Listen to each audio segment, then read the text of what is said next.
Hello, and welcome to another episode of me, of Kyver playing Braid Anniversary Edition. So continuing on from last session, basically still doing commentary. I think, we're still doing game design. So, not much more to add beyond that. So, let's get straight into it. Cheers to another stream. Cheers. Wow.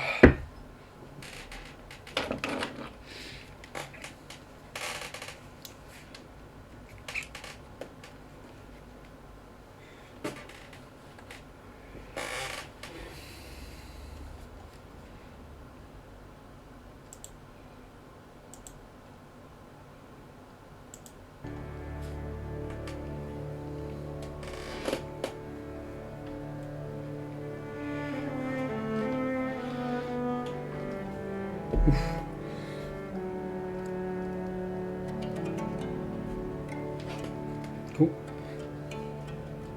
I think also last session as well we were. Got to change that mic.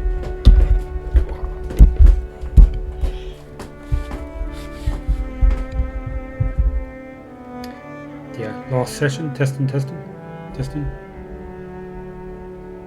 Hopefully my volume's not too low or too high.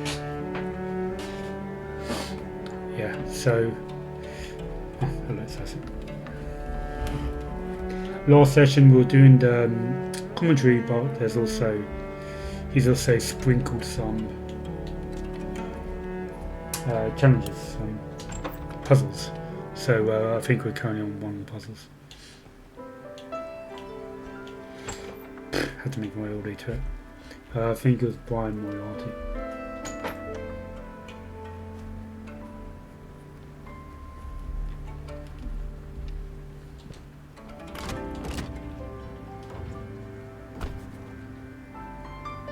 Yeah, that was one. Right, I haven't figured out how to do this. I might be here a while.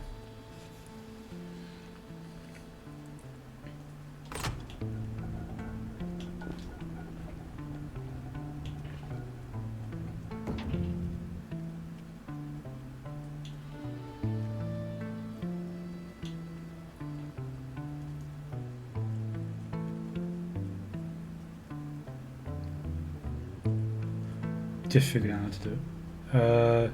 Running through in my head different solutions.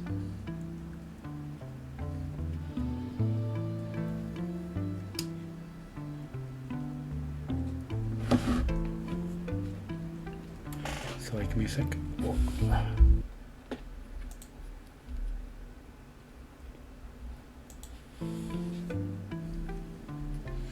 Alright. So last time I thought I had a bit of a solution, but I don't.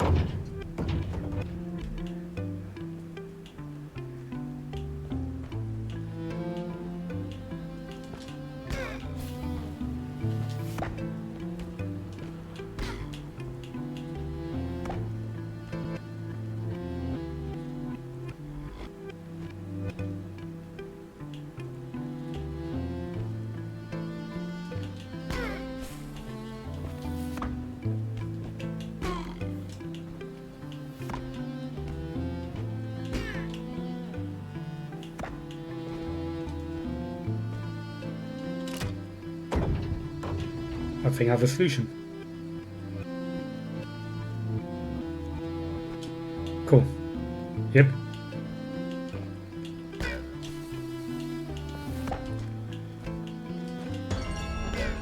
Cool, go on.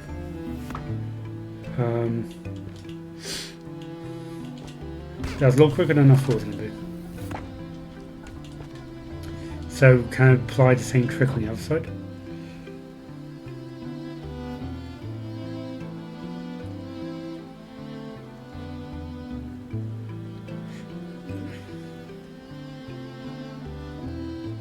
If I could stand on it and then raise it.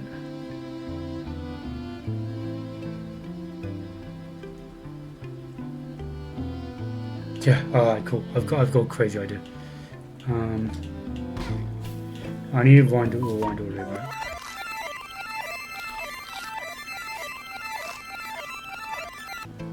Oh no, shit.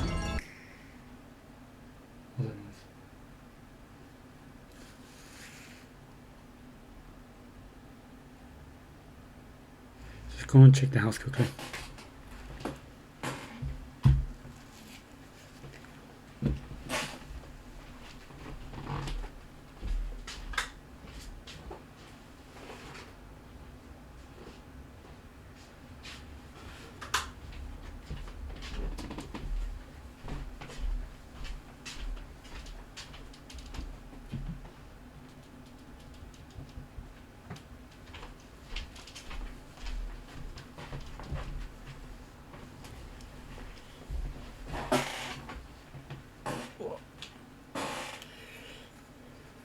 I think I'm just hearing things.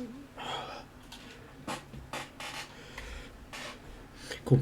I've got a solution for the next puzzle as well. I thought it was going to be really hard, but I think I've got it.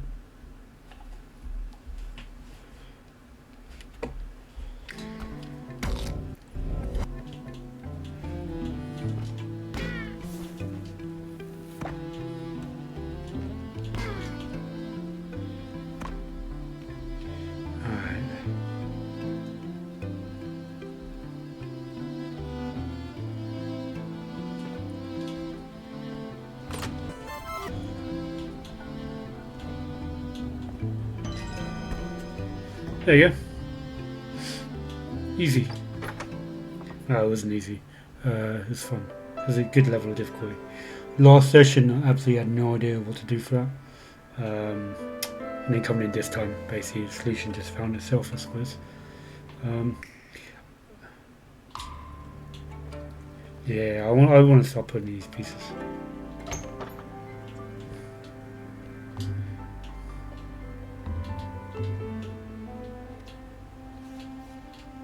Alright, we've got Tim.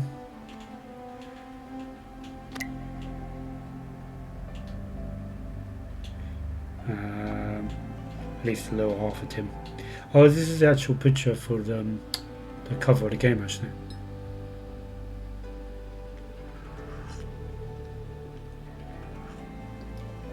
So what's that, 16 puzzles? Pieces to get?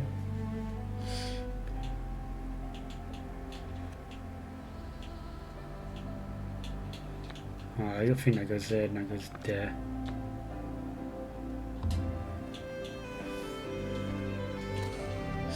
Alright, cool. On to the next one.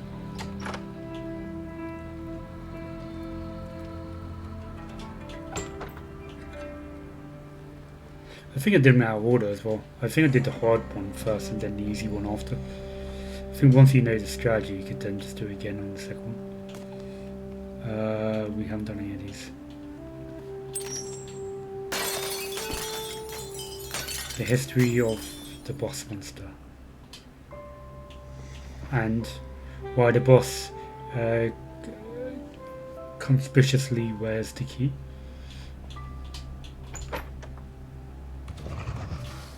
So then with the monster was programmer art. And in fact, the name, if you go in the code, the name of that monster is Gun Boss.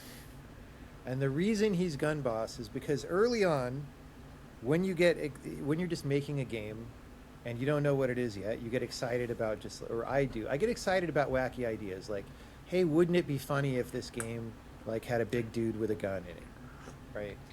And then I started thinking about that, and I kind of didn't want to program a big complex guy. I mean, he was in the game for a while, again, similarly as like, he's a texture that moves around and you drop the things on him and he runs out of hit points and dies with the HUD squares. Yeah. That was all playable for a long time. And then I think while he was still programmer art, I got the idea to put the horns on him. I'm trying to understand the concept here. So the point is he has 5 hit points. And there are 5 horns. Yeah, and every time you knock him with a chandelier, one of the horns flies off, and when he runs out of horns, he dies. That's great. Okay, yeah. That's simple. Now, I also kept I never the noticed HUD. that, but it's cool. Yeah. Well, I also kept the HUD, which is maybe why you don't notice it, because you don't need that to figure it out. I mean, the HUD's almost, either the HUD or the horns almost. They're redundant. Yeah, redundant. And the reason I kept the HUD, like, when I originally did the horns, I was like, we'll probably get rid of the HUD. And then People might not notice the horns. Well, I didn't notice the horns. Yeah, well, exactly. Right? But you might have noticed the horns if the HUD wasn't there. Right. But it was just one of those things where I was like... No, it makes also, sense. the initial spirit of the game, like, I thought it was funny to have a HUD like that. that's like, this is happening now. And I just kept that. It was like a flavor note that happens once in a while that I just kept. It's a nice way of putting it. This is obviously two redundant elements. So you should either have one or the other. And in fact, if I were being stern about game design, I would normally say that. Redundancy is not necessarily wrong. It is if It you can want. it can be a reinforcing thing. It can. It can. Anyway, so I put the horns on him, but he basically was okay. So originally, like in my imagination, before I ever built the dude, he was like probably some dude standing around, and he would like aim his gun around, and the gun was probably like a big thing. And then I'm like, I don't want to program that right now because I have more important things to do. But also, you know, if you're trying to hit him with chandeliers and stuff, you kind of want him to be close to a sphere or a circle. And the reason behind that was because the collision code, right? So these monsters, for example, Ooh, if you sort of think about cool what's the designs. circle that roughly approximates their shape, that's what the collision code is testing against. And so you want the visuals to be as close to that as possible. Otherwise, it feels weird. Like, oh, I'm hitting him when I shouldn't. Or I'm not hitting Sure. him when I should, right? Yeah. And fair so then I enough. thought, okay, maybe this guy is just a bigger version of one of these littler monsters. He's like got big and fat from living in his cool. throne room or something. And Or he's the boss. well, he's the boss, yeah. And then instead of having this gun that spins around, I also thought about like, okay, where do the bullets come out if you have this gun that's changing angle? And can players deal with that? And do you have weird scenarios where if you're inside the radius of wherever the barrel edge bitmap is, that you don't get hit by the things, and then if you're Oh, outside, yeah, you right. do? I didn't really want any of that, so I'm just like, you know what? He's gonna just shoot shots out of his mouth, right? So it was this process of simplifying the guy. Now the specific look, Oh, that's cool. I think, was I like top developed in left. large part by David, because the thing that I drew certainly didn't have Oh, any cool, follow. appealing properties. But we talked over Thank some you, stuff like how do the whoever just horns followed work. me. In the original one, it's just like horns stuck on this guy. I mean, what are they? Do the horns go into his head, So I need to or are they pause this on the and helmet? check. Who followed me?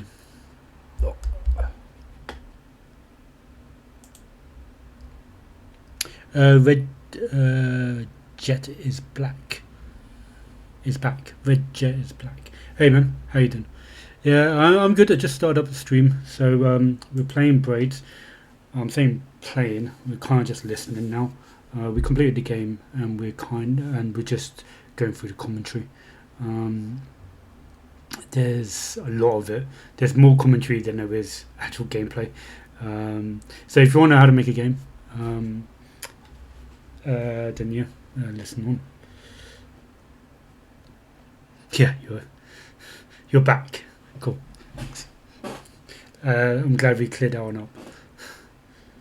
There's also some puzzles in this as well. So anyway, I'll go back here and then we'll wind up. And like developed in large part by David, because the thing that I drew certainly didn't have many appealing properties. But we talked over some stuff like how do the horns work. In the original one, it's just like horns stuck on this guy. I mean, what are they? Do the horns go into his head, or are they on the helmet? And like, Yeah, the stream's going okay.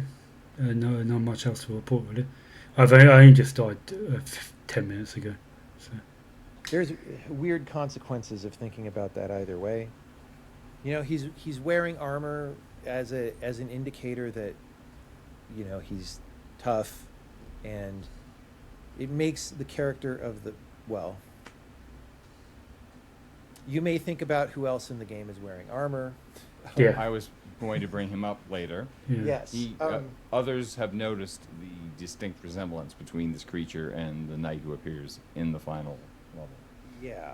And so, you know, we had these discussions and balanced these factors, and came up with the design. Which, considering the atomic bomb interpretation of this thing, is a rather interesting thing to do. What does I'm that? just- What does I'm that just telling you imply? how it went. Yeah, but what does that imply, John? I mean, the princess is running into the arms of what? You know, Jonathan Blow really does not it want to is talk what about it is, that. man. Yeah. So, That's a non-answer.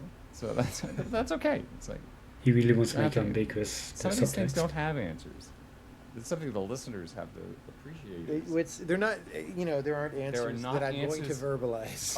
Oh. So you actually have something in mind there. It's not. What I would say is the specific question. I'll answer that your you question, said Braid, is not after exactly the this way that I dialogue. think Being about a it. minute. Okay. Here he's doing his famous cagey act, people. Oh, it's ended already. What game is this? Yeah, a lot of people don't seem to have heard of this. It's crazy. It's called Braid. It originally came out about 15 years ago. Is it worth it? We can play on PS. Is it worth it if we could play on PS? Yeah, I recommend it. If you're into puzzles, then this is a really good one. It came out, I don't know, 10 years ago, 15 years ago, on the Xbox 360, however long ago that was. But like, this is like, as I mentioned before, like before indies was a thing. Like, you just had like studios making games, you had AAA games, and there was no room for indie games. This is before Steam was a thing. So nowadays you got millions of like indie games, but back then on the Xbox 360 you didn't. And Xbox had an initiative. Like, one of the only good things that Microsoft did was create an initiative that allowed indie developers, small indie people, to make their own games and upload onto the Xbox 360. And this is one of the games that came out at that time.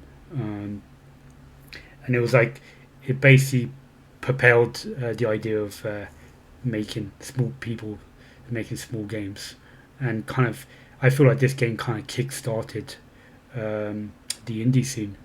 But yeah, no one talks about it anymore, so it's quite crazy. It's one of my favorite games. When it first came out, I was like blown away by it, and they just released an anniversary edition, so I'm just going back to it now, basically. I'm not German, no. What makes you think I'm German? Alright, we've got another conversation here. But yeah, there's Is it the way I other speak? functional things that the boss had to do Right. as well that helped determine the look. So initially, I think with the programmer art version, it's just this guy, you drop the chandeliers on him, he dies, and then the key pops out. That's bad game design, because like, if there's something you need to do to proceed forward in the game, which you do here, because the door's locked, you can't get out of this level. Most of the game you can walk through, right? But these levels, you cannot exit them by walking on the right unless you beat the boss. So there are the few choke points in the game, which is part of what makes them dramatic as well. Like, if you could just walk past this boss, he's kind of lame. But so if you need something to proceed, and the game gives it to you arbitrarily in response to something you did not expect, then you're not really proceeding intentionally through the game. That's, like, broadly speaking, a not very good thing for a game to do. Right. Yeah, Ron Gilbert makes this observation in his criticism of adventure game designs. Yeah. Finding the answers before the problem. Yeah. Right. And so it was definitely a thing that I wanted to do, to make the key visible. And then how is it visible? Is he like holding it?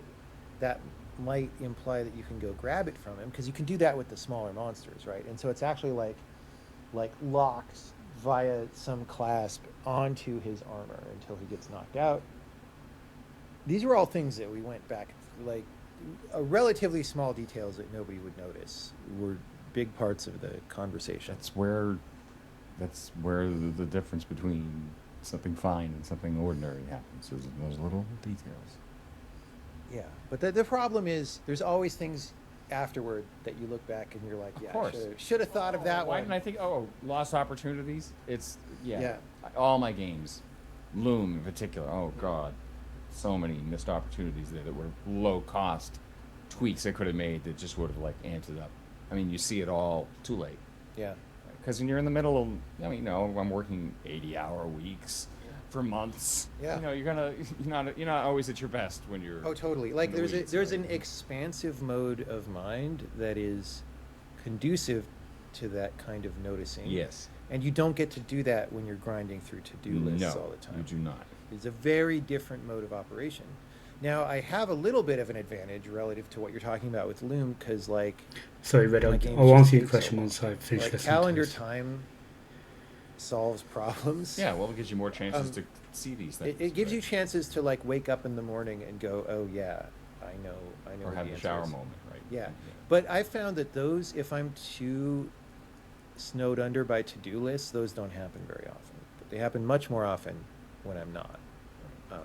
But nevertheless, No, I could have made. I mean, Braid took 2.5 years. 3.5 3.5. total. Okay, so that's like It's like 2 looms at least, two, right? 2 or 3 looms. Yeah. Yeah.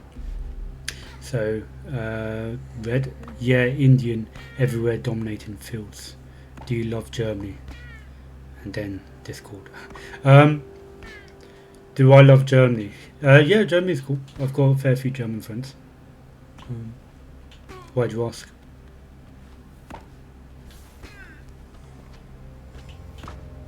I've been in Germany once when I was in college, and it was with my college, basically. That was cool. I've always been meaning to go back. Just kind of like the people and the culture. So one day, maybe. Alright, so we've done everything here in this room. Let's go out.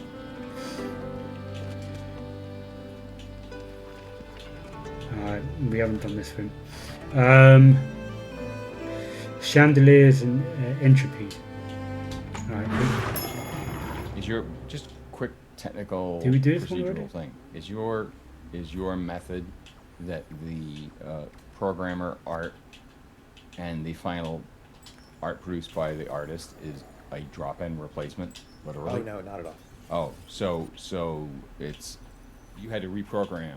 I had to do a lot of extra programming, and so the game was totally working. For example, without any kind of parallax scrolling in the background, it was 1-to-1, Right. and just going from that to the parallax version with all these particle systems and stuff was a bunch of extra programming. Yeah. And we sort of did that over time as David did the art. Yeah, that part I understand, but I mean, you didn't produce placeholder art for the parallax scrolling, right? So there couldn't be a drop-in replacement. Yeah. Well, even so, with these chandeliers, for example, we were working out the system by which we represent all these graphics in the game. And what I did was, David has like a Photoshop file. He's drawing the things in Photoshop. The way Photoshop works is there's a bunch of layers, right? And you can enable and disable visibility on them and all I've been this using it stuff. since 1990. Yep. I've heard this one And so already. we had this exporter.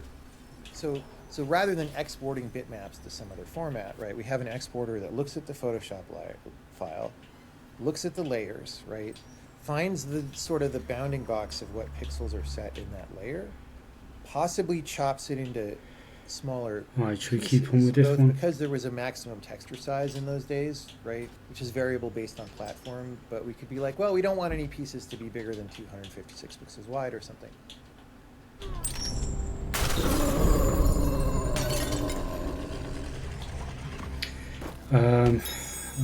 My first inkling of why you had sent me this Braid game was when I was playing and came upon a level that has a level with a large, suspiciously oriental-looking monster occupying a chamber with 2 chandeliers.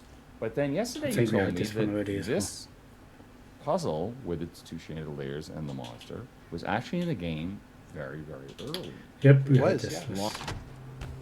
We discussed a case where David came up with the details of how to handle chandelier breaking visually, and these details involved some thematic elements, and I hadn't planned those out ahead of time, and I accepted what he did. This might sound like I'm not very deliberate about what goes in the game, but actually it's a good way to illustrate how my job as game director. Had that one already. Early prototype was programmer art, and for example, those chandeliers were like The square. gray rectangles with sure. yellow I balls know, on I it. do program yeah. art. Originally, as we said, they're just gray rectangles, and in fact, they would just sort of fall on the dude or not. It was like the minimum thing that you need to implement. Right. They would like change to a different sprite where the little glowy balls were like crushed or something, right? And that was also because early in the project, I was in a scarcity mindset where I was thinking the probability is that I'm not going to finish this game and I'm going to bail on it or something. So I have to minimize that risk. and like, let's not get too big about what we're doing here and just go forward, right? But as the game went on and got bigger, I was like, well, I would be disappointed if we didn't do this or that. And in this particular case with the chandeliers, one of the things that I wanted to do is have in the game some representation of the idea of entropy going This is from low to high, and that being a thing that you can rewind and see happen, right? So like breaking the bottle or unbreaking the bottle is like a classic, it's like a classic example in physics or whatever. Oh, that explains the this. wine glass puzzle piece, doesn't it? A little bit, Or that. not complete. It's not completely explanatory, I would say. But right? it's a connective. It's a connected thread. Yeah. Right. But it's those little touches that make the difference between, an ordinary thing and a rich thing. Yeah. But in this case, I wanted that in the gameplay somewhere. And early on, I'm like, maybe there will just be something as I design the mechanics. But then eventually, I'm like, well, no. I became very clear. We don't actually want there to be a lot of mechanics in this game because it shouldn't have that, right? Not a lot of like basic platformer mechanics, right? But I did have this chandelier opportunity to do that, and it's like, yeah, it's not very flashy. You want to do something cool in the game that embodies this idea, so let me do this thing where the pieces break off. And I'm pretty sure I remember doing the programmer art version of all the pieces, which was especially weird and bad. But then when David came along and did the art for the chandeliers, I think we've seen this did one, that. haven't we? Yeah. It's hard to tell sometimes what's been done and what hasn't. Yeah, I think we then went on to do all these as well. Yeah. We did. Yep. Just check to see if there's anything here. See if there's any secret areas.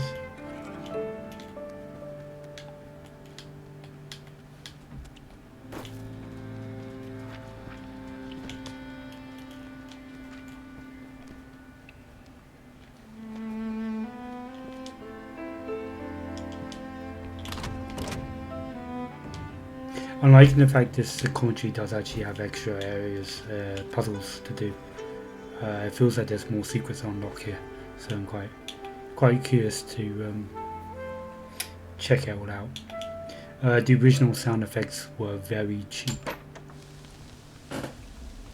I was wondering what happened. I was wondering why the last session I was complaining that they never really went into detail enough about the music, but we seem to be getting somewhere here.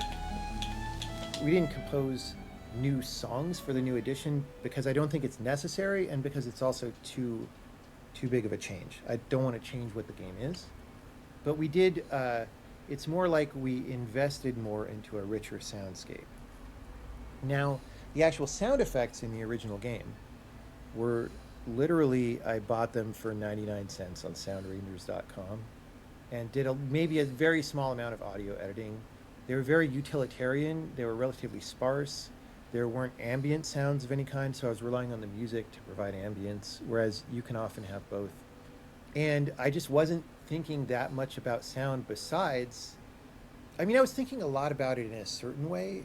Like I said, the jump sound is very minor, and I don't want sounds that don't indicate significant changes in gameplay state and that kind of a thing. But in terms of like actual quality within one sound effect, for example, like how good of an effect is it and stuff, I think I didn't have the bandwidth to think about that. And so the sound effects in the original game are not very good. I just have to say that bluntly. It's fine because they're good enough. Are they updated now? They are updated, and they're much better. Now, they're better than they would be. So for a while, they were purely 99-cent sound effects. And then at two different times during development, when audio guys came on and worked on it, again, I'm talking about the original game, my instructions were just take what I was doing and make it a little better. Because the problem I had,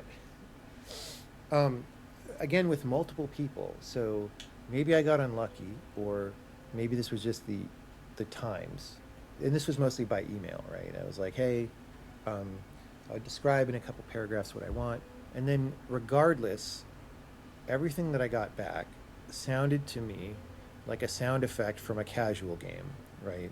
Like a gem matching game, or Farmville or something. And that was wrong for this. Twinkly. Yeah, lots of like reverb and just like Overprocessed.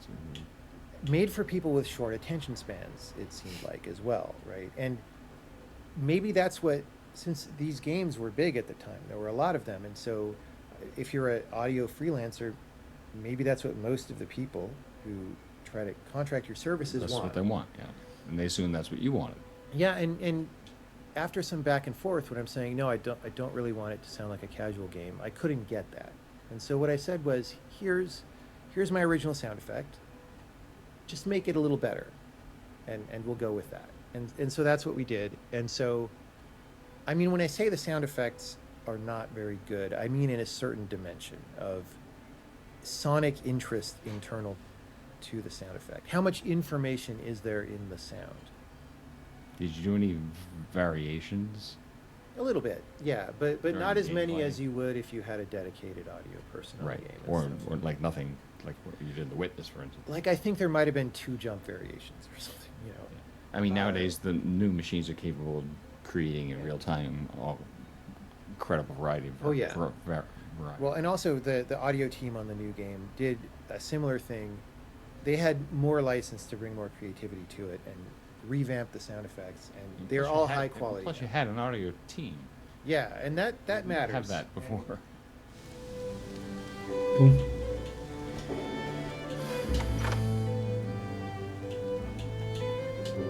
One of the worst. Oh, I played a game recently that did this. I don't even remember exactly which one it was.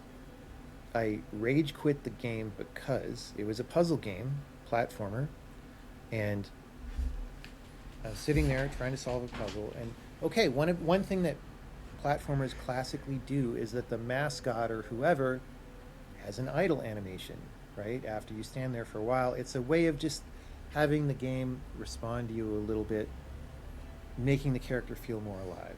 So typically, if you don't move for some amount of time, we play this animation. How long is that time? Your choice on that as a designer kind of determines what attention span you think your player has. Well, okay, and the size of the animation, which we'll get to in a second. But like, if you think people are fine sitting there for a minute, typically 2 minutes, and then the guy does some idle just to provide atmosphere and a little bit of character, that's one choice. Or maybe you're like, oh man, I really want people to see this idle animation. It's cool. Let's fire it off after 15 seconds so people see it a lot, right? That's a different choice about what your expectations are of the audience. Now, suppose you have an idle animation that fires after some amount of time that is approximately the amount of time that it takes to take in all the elements and start thinking about the puzzle. And then also suppose you have one of these like chiptune aesthetics and you attach a really obnoxious sound effect to the idle animation, so that every time I start dropping in and thinking about the puzzle, right then it's like, all right, like whatever noise it is, and the dude's like looking at you like, what? Often these mascot animations are obnoxious. They're like shrugging or like, I don't know what to do or whatever, right? Like famously, this isn't really a Sonic the platformer, Hedgehog. but famously, like No? the idle animation in MDK. Do you remember that game? Okay, well, it's like an over-the-shoulder, like kind of shooter game or whatever, but it's Never over the heard of shoulder. it. You're seeing your character from the back, and the idle animation is like the guy looks and turns around and like whatever, because that was the way that you could see the front of the guy's face, except you couldn't see his face because the idea of the game is he's got like some sniper helmet with like a big Pinocchio nose where the bullets come out. I don't know. It is a weird game. Okay. Anyway, I didn't. So that particular game I was just complaining about is new. That didn't happen back in the Braid days, but I had that idea that I didn't want to do that stuff. Oh, cool. Yeah, is everything done with this guy? I think that's all the conversations as well. For game design, at least anyway.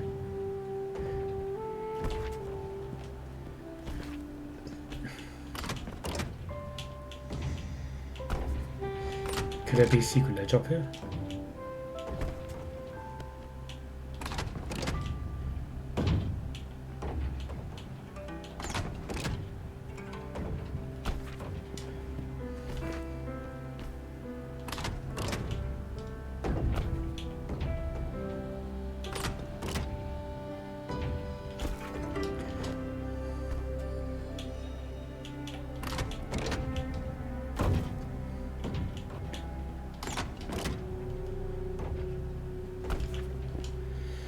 Hmm.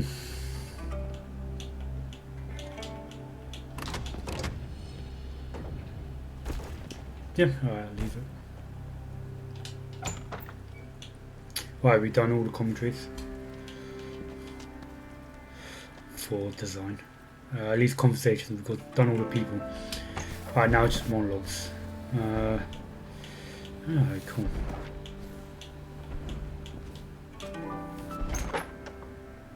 Actually, what was it? The initial design choices. So, you want to design a video game. You're sitting down with a blank screen on your computer and just a vague idea. You want to make a platformer game with puzzles about rewinding time. In order to make anything, you need answers to some fundamental questions. It's a platformer. Who's the character?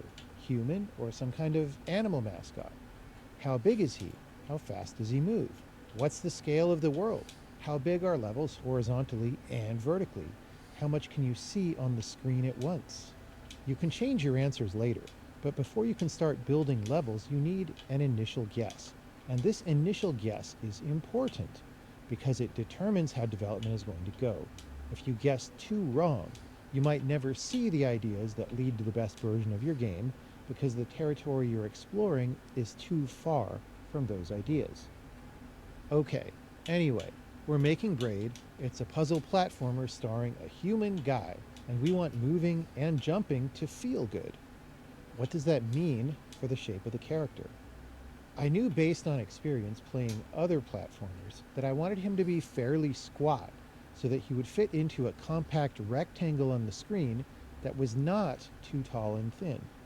After some initial experimentation, I came up with the answer that the character should be around 2.5 heads tall. Adult humans tend to be between 7 and 8 heads tall, so this is much shorter. This convention of measuring characters in number of heads is something that illustrators have been using for a long time, definitely. and I've become aware of it in some way or another. So I wanted a squat character, more like Mario from Super Mario Bros., and less like the humanish proportions of a classic game from my childhood, like Impossible Mission. Why did I want such a squat character?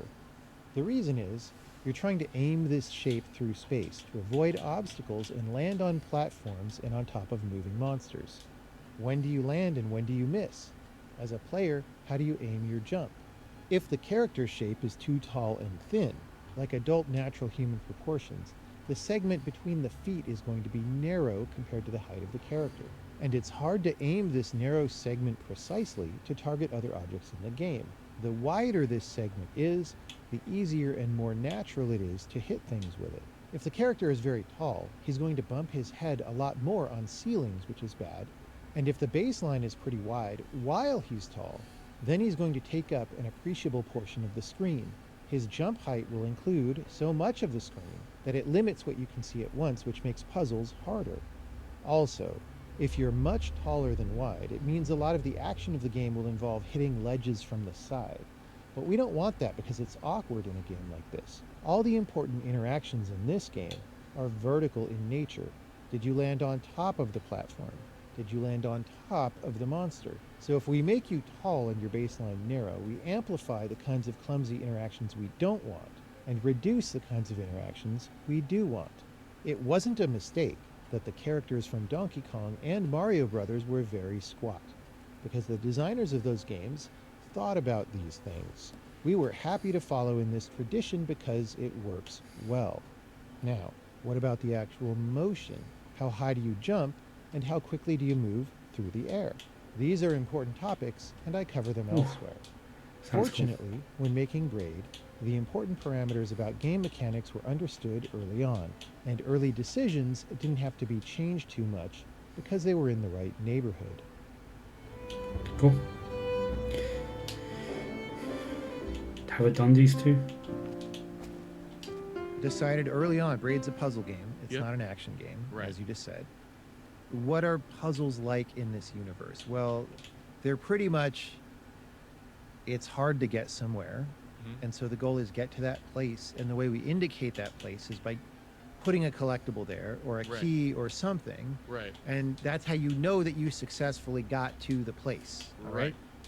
Now, I think I already, to some degree, although this became further refined as I kept working on the game, but to some degree I knew I wanted puzzles that are relatively simple in the sense that they're not like all a set of 17 steps, and that's what Right. makes them hard, is to figure out the order and the timing for the 17 steps. Because Right. again, that's probably not about cool time manipulation stuff exactly. Okay. Like any game can make you do 17 things in order to solve a puzzle.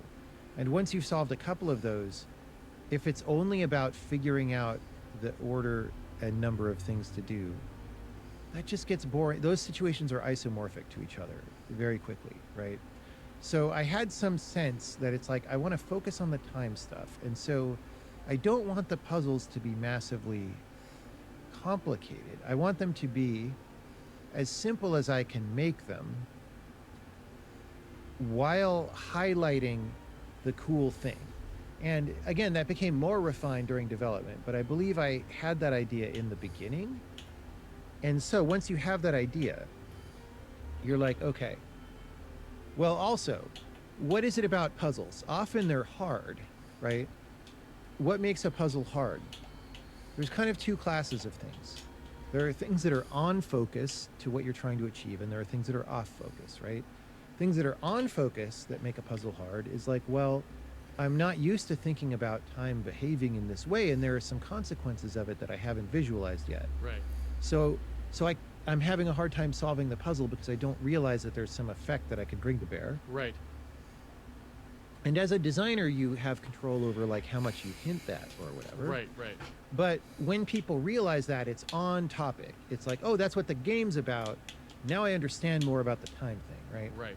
Something that's off topic is, well, this puzzle's hard because I'm trying to think about it, and again, there's a lot of steps, and Right. keeping that in my mind like a chess master is very hard for me because I'm not a chess master. Right. Right. Another one that I was I think I thinking heard about very this. heavily early is I can't see the whole puzzle.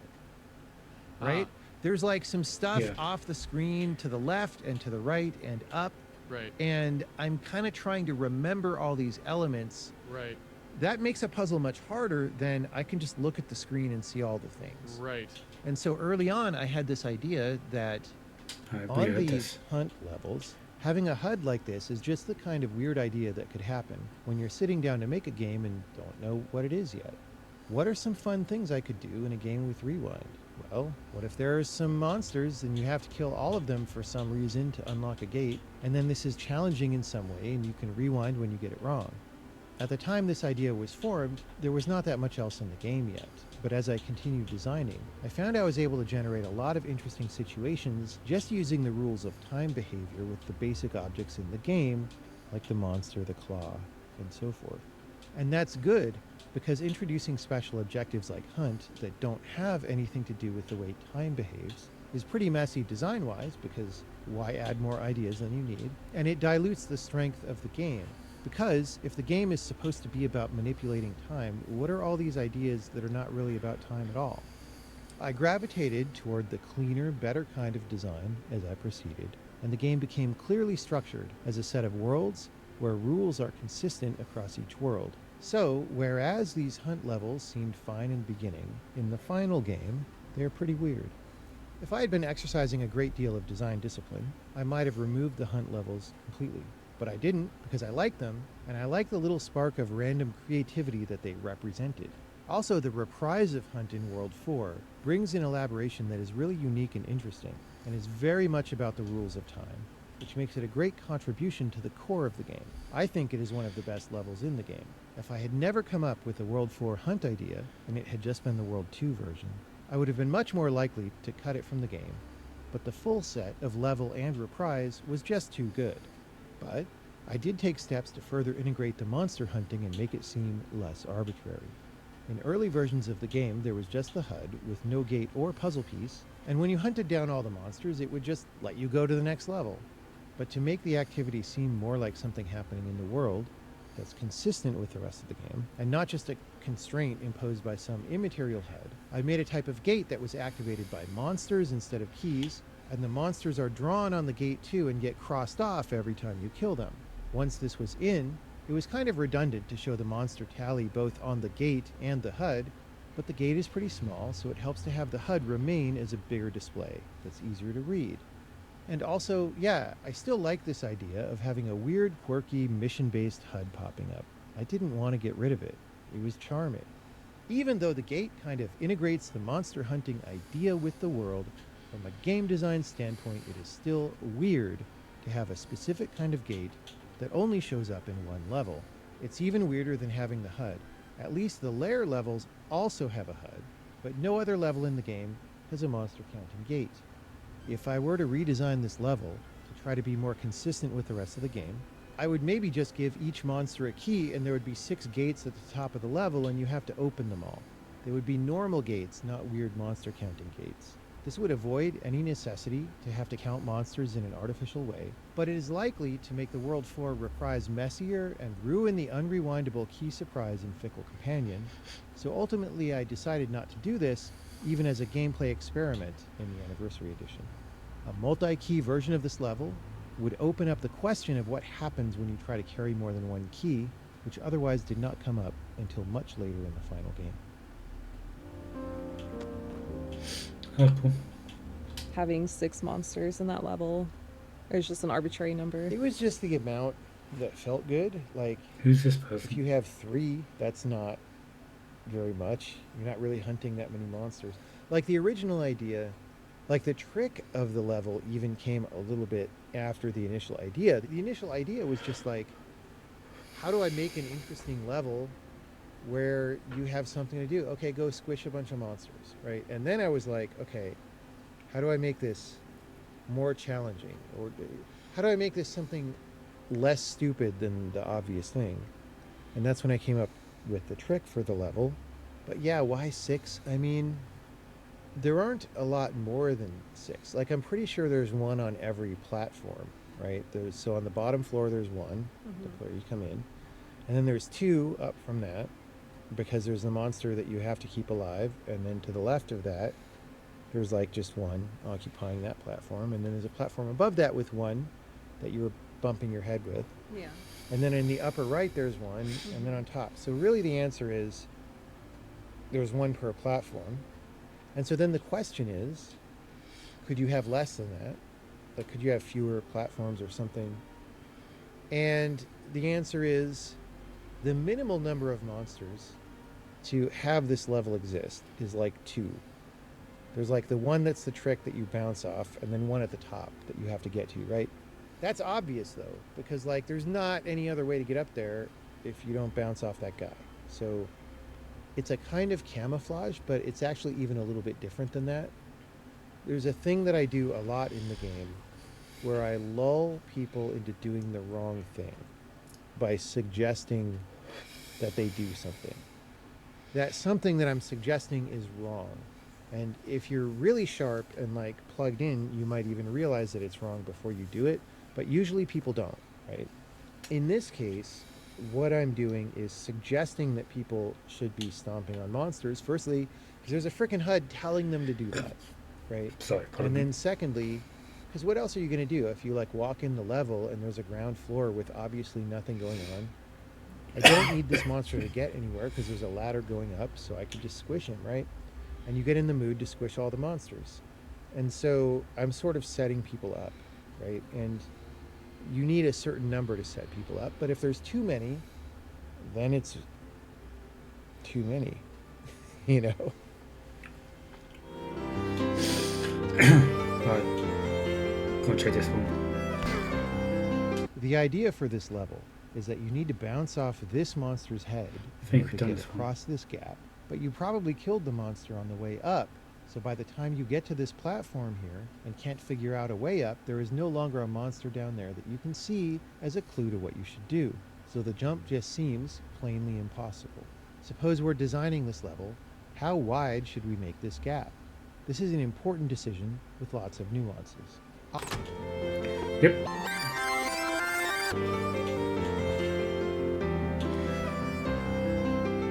Alright, cool. We'll do 100 prize first.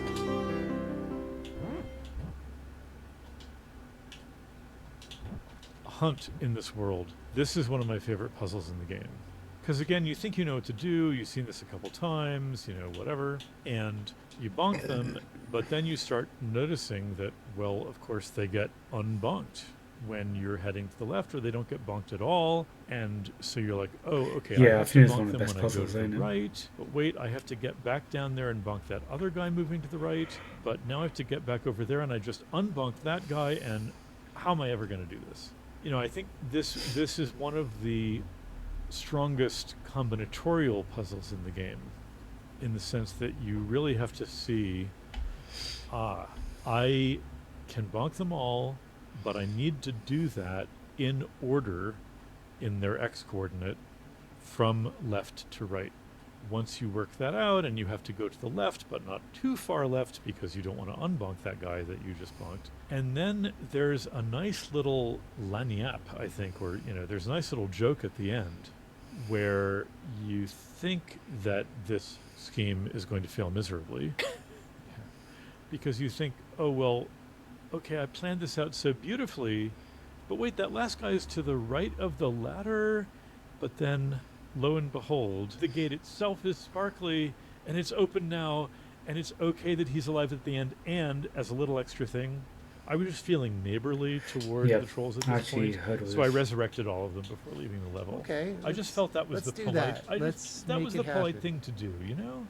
Braid is often pretty good about making relevant gameplay I information think we must have visible done this one as well. so that the player is not confused and can successfully solve puzzles. But over the course of development, in order to design puzzles, some configurable behavior was added to some entities that was invisible. Essentially, these are hidden variables that actually matter to gameplay. I was unsure how to address these visually at the time because the design decisions were so in flux, it seemed like they might change completely. Don't And remember this also, actually. early ideas about how to visualize these pieces of information seemed heavyweight and maybe more confusing than helpful. Ultimately, these cases were left unhandled, but in retrospect, I'd like it more if I had done something there. The most impactful hidden variable is that each cannon that fires monsters has a limit of how many live monsters are permitted at one time. Yeah, When there's that many monsters are alive, the cannon fuse will stop recharging, so the cannon will no longer fire. This matters a lot in terms of solving the puzzles, but it seemed too complex to put a visual monster counter on the cannons, and hey, I had a lot of other work to do. Actually, though, it could have been nice if the cannons displayed a monster counter in the same style as the monster gate on Hunt, with little icons on the side. Maybe when you jump on the monster, it gets crossed off and fades out. Another major piece of hidden state is that some monsters walk off the edges of platforms, but other monsters turn around and go the other way to avoid falling. There's no visual indicator of which behavior a monster has. You just have to figure it out by watching. Since this behavior matters a lot, I consider this a fundamental mistake in the game design. At the same time, this behavior difference is somewhat minor in the grand scheme of things, so we shouldn't have two totally different monsters for these two behaviors. Rather, Now you maybe add one of the monsters the is wearing turtles. spectacles, so he If can they're see green the or edge red, of the depending ledge if they coming fell and off. doesn't walk off, and the other isn't. Something like that. At the time, I didn't want to add a bunch more animation work by having another monster variant, since it was just hard to get all this stuff done. But I should have done it. Or different colour palette, maybe?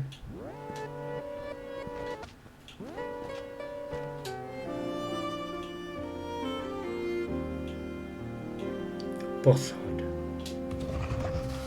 Did we do this? So these are the two places in the game that have like HUDs that come up, right? So there's the monster hunt level where it like checks off the monsters. Oh yeah. Why is that in the game, right? Like that's the rest of the game doesn't have that. The game isn't about going through different modes. It was like, well, early on I didn't know what the game was about, and I thought that would be an interesting thing to do. And then as I figured out the game with the Monster Hunt, it stayed interesting because I was able to do something really cool with it in World 4 and tie them together, right? And that made it well worth keeping, even though it's weird, right? So with the boss, again, this HUD comes up with hit points, which we could got rid of because I put horns on him that fly off because Yeah. that's the better game design thing to do or whatever. But then I thought maybe that's too subtle. So it has both now, which is redundant and maybe a little bit bad for the reason of redundancy. Yeah. Yeah, I think this game loops around, so you can't really do every commentary like in a linear fashion, because I think when it gets to certain areas, Jonathan Blow feels like it's important to refer back to another conversation. So it's now getting to a point when I don't know what I've done and haven't done. Like I'll be listening to old stuff again, and there'll be more of it as I go on. I just had to start listening and just like try and notice it. But I suppose it's quite difficult to figure out how to arrange all these commentaries. But like, it would have been good to have a little symbol above the icon that has been listened to already or something. You said that in this game, The jumps are much shorter than Mario jumps. Yes. And that is not an accident, apparently. So why is...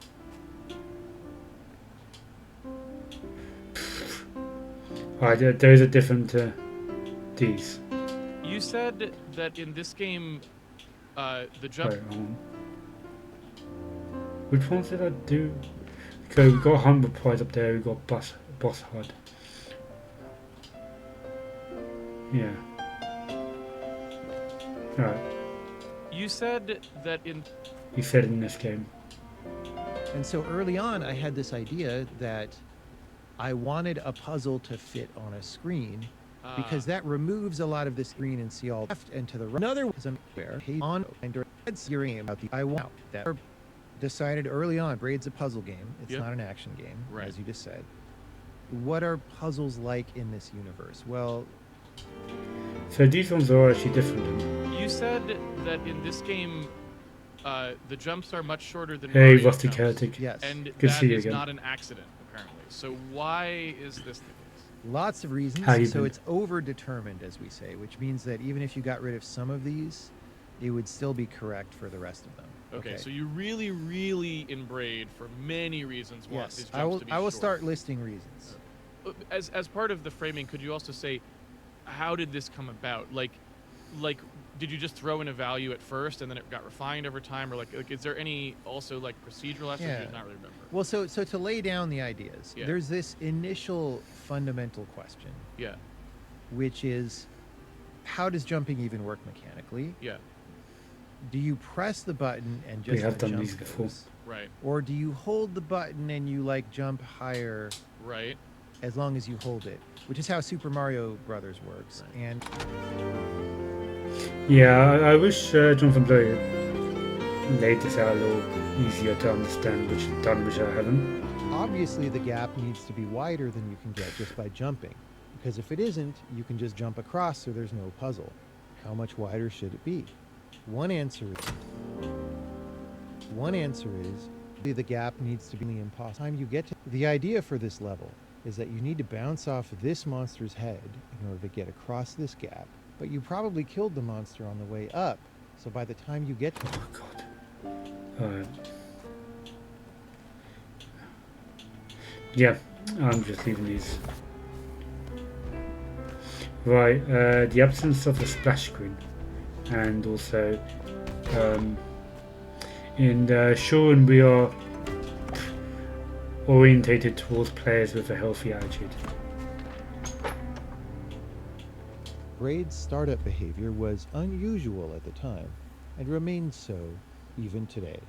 When Braid starts up, it drops you straight into gameplay, in a level which also serves as the title screen but is playable. Then, as now, most video games displayed one or more splash screens presenting developer or publisher logos. Then they take you to a main menu where you can choose to start a game. Then maybe you get to pick some options. And this is often pointless because you don't really know what to pick because you haven't played the game yet, so you don't really know what the options are going to do. Then you pick a save slot, and so forth.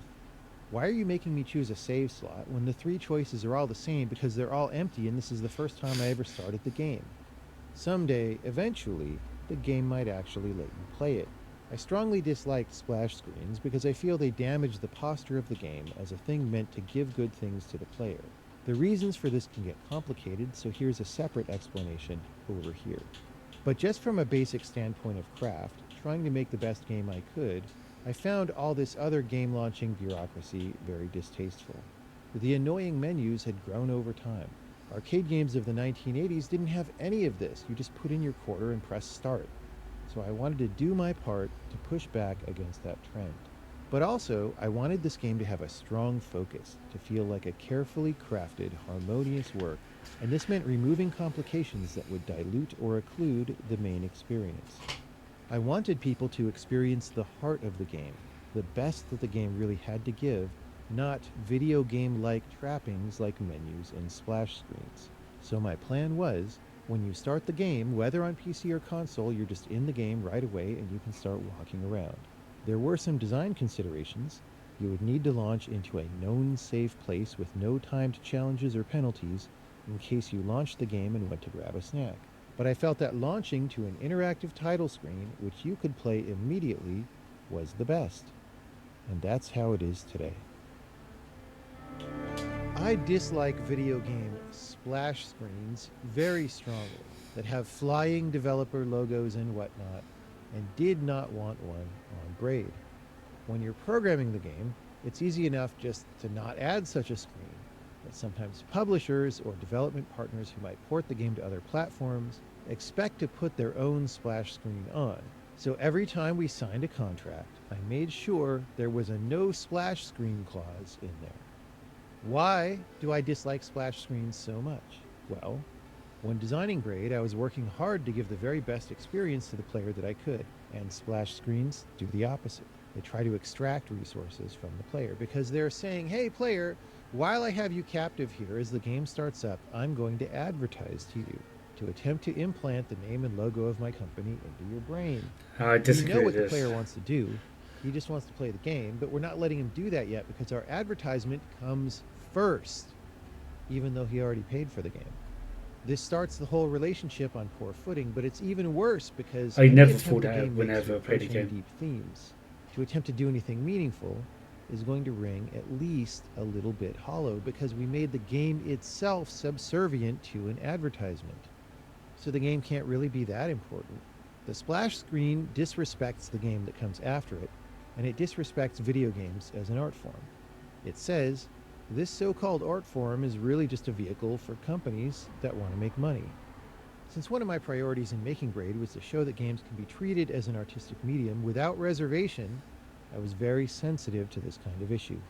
Now, hey, I admit that I feel more strongly about this than just about anyone, in such a way that most people probably don't even know what I'm talking about here. People might say, oh, the screen just lasts a few seconds, then it's gone. Then the player can have a very strong experience with your game and they'll forget about that screen.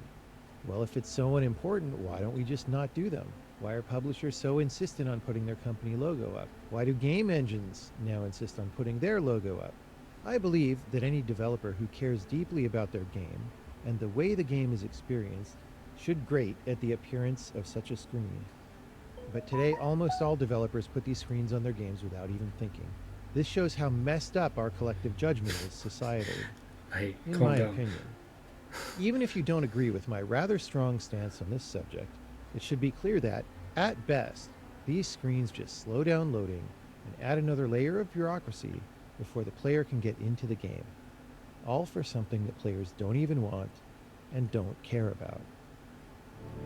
Yeah, this guy really hates splash screens. I mean, films have it all the time. Like, even art films do it all the time as well. So it's not that big of a deal. Also, you kind of want to build up a vibe before playing. There's like an orchestra playing before a film begins or something like that, you know, like an interlude. Not interlude. What's the term? Like a prelude of some kind. Is that a real bot in chat? Yes, I'm a bot. Great views of Twitch. This guy hates blasphemers. Yeah, he does. Yeah. I got a bot up that stops. That is very good at detecting spam and deleting them. So you managed to get through. Somehow I got through and you're not spam busted.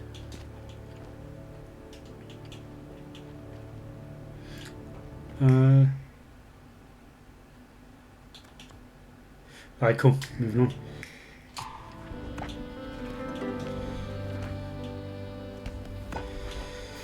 Making exceptions to your own rule. The initial motivation for this puzzle began with the vision of things being rewound very quickly. Yeah, in my opinion, a splash screen helps to just introduce the game experience. It adds to the vibe and just sets everything up altogether. Yeah, exactly. That's what I think as well. Yeah. And in this game, the objects beside the player that can move of their own accord are usually hostile. They're bullets, they're monsters, rabbits, and whatnot. And so the image is of a bunch of these flying around as you rewind very quickly. And why are they flying around? Well, you could just have them flying through space that the player doesn't ever move through, but that seems weird and strange. And it just seems more fun to have the player dodge them.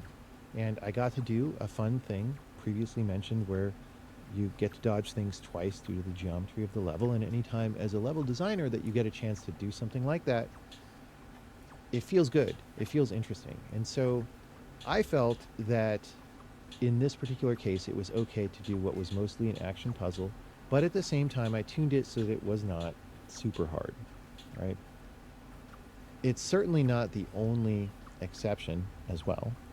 So there's, oh man, what's the level? I want to say that Brian Moriarty specifically pointed out in one of his lectures that he was unable to complete one of the monster hunts. Yes, but those are a little bit different. Like, those are actually trying to be just the basic puzzle, but you have to bounce off the same monster multiple times. And that could be difficult. That's more like an unavoidable reflex-based thing. But there is other stuff in the game. For example, the time when you get chased by large hordes of bunnies for a short distance and then hopefully manage to get them mostly shot by a cannon. That was also just a thing I did because it was fun. And so here's the thing about games is, like, you're allowed to make exceptions sometimes. And in fact, if you don't, maybe your thing doesn't have as much life as it would if you allow yourself to do the things that are the most fun and the most interesting at any particular time. But it can be hard to justify, like when trying to explain to somebody, like, why did you do this? I feel like that's what people are going to say about this commentary a lot. Like, you said this over here, but I can point at this thing. And it's like, yeah, there are exceptions. This is not a game of ironclad consistency everywhere. And I think that's just part of what makes it interesting. Alright, cool. Next one. We seem to have done this one. Perhaps we could have done better showing some types of gameplay states. Yeah. Alright.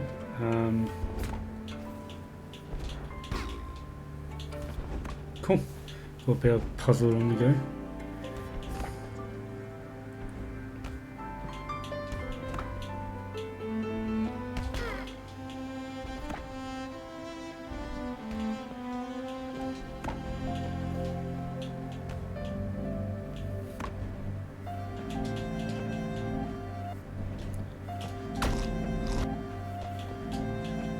Oof. There you go. Design monologues. Alright, we've got this one here. Small problem with the hunt platforms. We're back here again. Which one have we done? Have we not done? I suppose. Yeah, maybe there is a sign. That one's got like a border around it.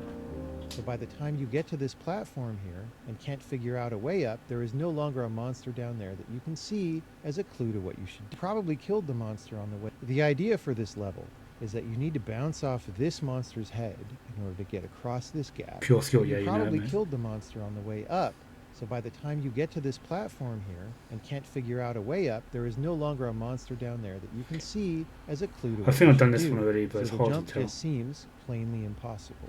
Suppose we're designing this level. How wide should we make this gap? Yeah, I This is swear an I've important seen it. decision with lots of nuances. Obviously, the gap needs to be wider than you can get just by jumping, because if it isn't, you can just jump across so there's no puzzle. How much wider should it be? One answer is barely Just good wider, fussies in so that that it monster. feels like you Easy, could easy. almost jump across, but can't quite. Hell's You Day you might could imagine this rewind. to be a way of teasing the player, like, oh, you're so close. But there are problems with doing this. Firstly, as a designer, you have to always keep in mind that players don't know what you know. They're always at least a little more confused about everything. When they get to a level like this, they're not even sure there is a puzzle. If you give them a jump that they could almost make, the player's confusion is not going to be, aha, I cannot make the jump. This is a puzzle where I must figure out some other way across. Much more likely, he'll think, I almost made it. Maybe I jumped too early off that platform. Maybe if I run to the very edge and jump at the very last instant, I might be able to make it.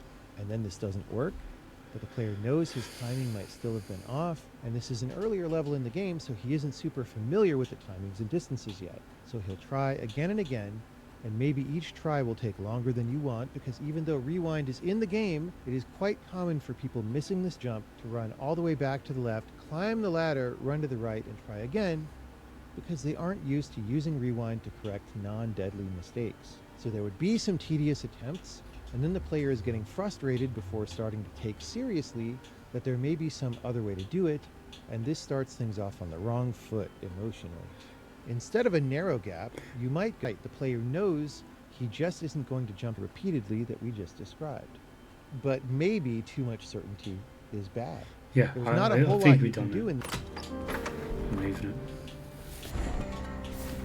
Apparently not. Maybe it's a different one.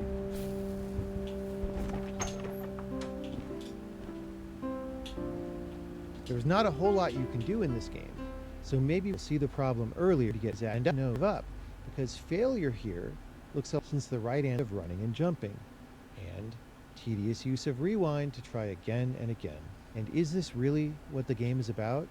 What experience do you really want players to have?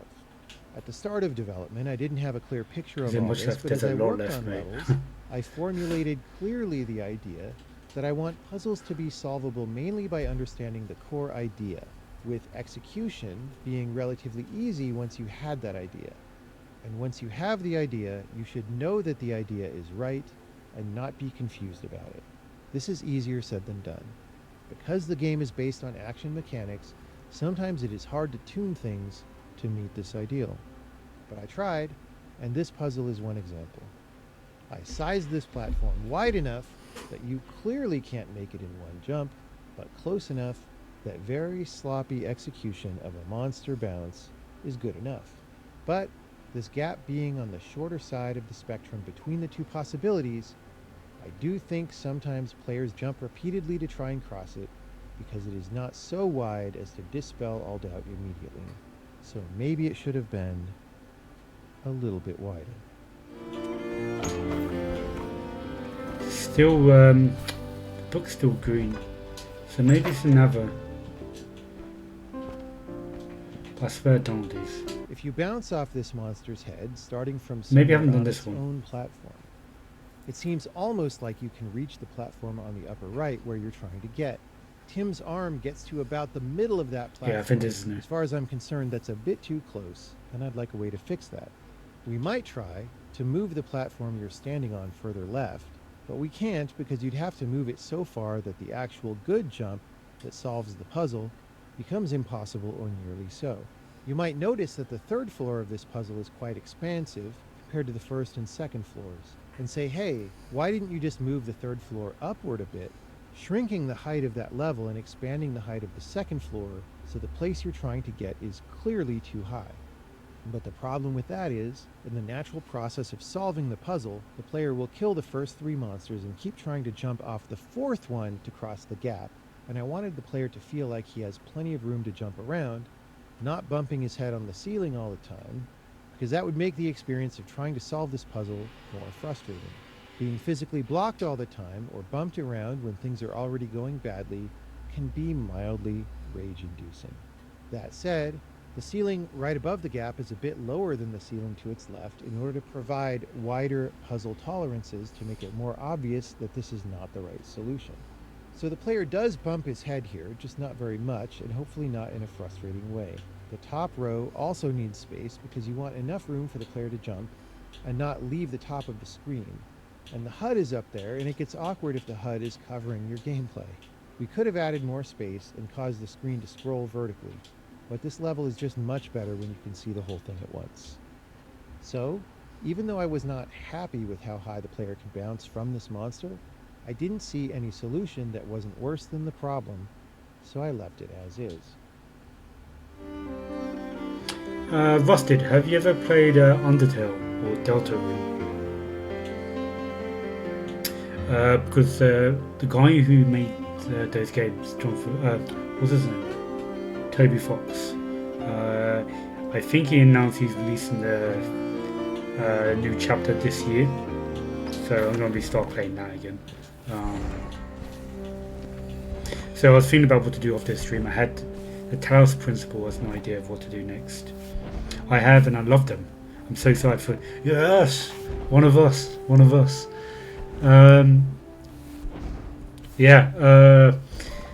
So I was thinking, I was wanting to stream Deltarune Chapter 3, but I was thinking about this over the last couple of months that if I do it, I'll be jumping straight into Chapter 3, and like new people will be like, what's going on? Like, and people who subscribe to me won't know the history or like the story prior to it.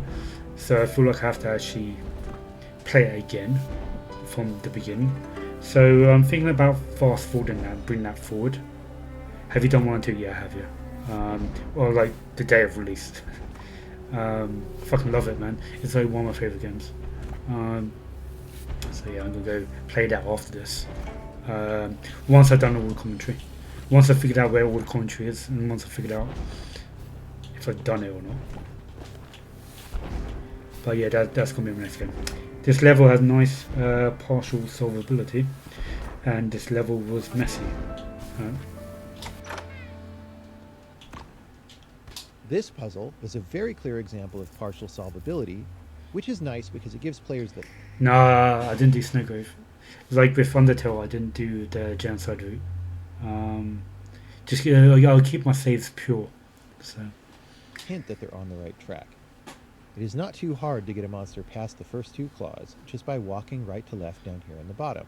But it's not possible to get the monster past the 3rd plant just by walking left because you're blocked by this huge block here. If you try to climb the ladder to go over the block, it takes too long and the monster dies on the 3rd claw. But this blockage is not too discouraging since the player has seen that it's possible and intended to get a monster past the first 2 claws, so he can try to think of how to change it up a little bit for the last one. In this case, using rewind to get up over the block more directly. There's an extra flourish for the last step in the solution. The player is likely to try rewinding up here to the block first, but the block is not wide enough to walk on it to the correct spot.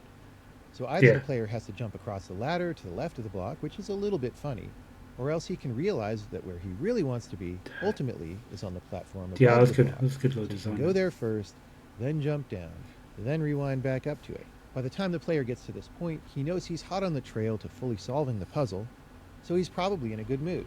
This extra step provides a little extra surprise at the end that the player was unlikely to foresee, and that adds a little bit more enjoyment, at least, hopefully.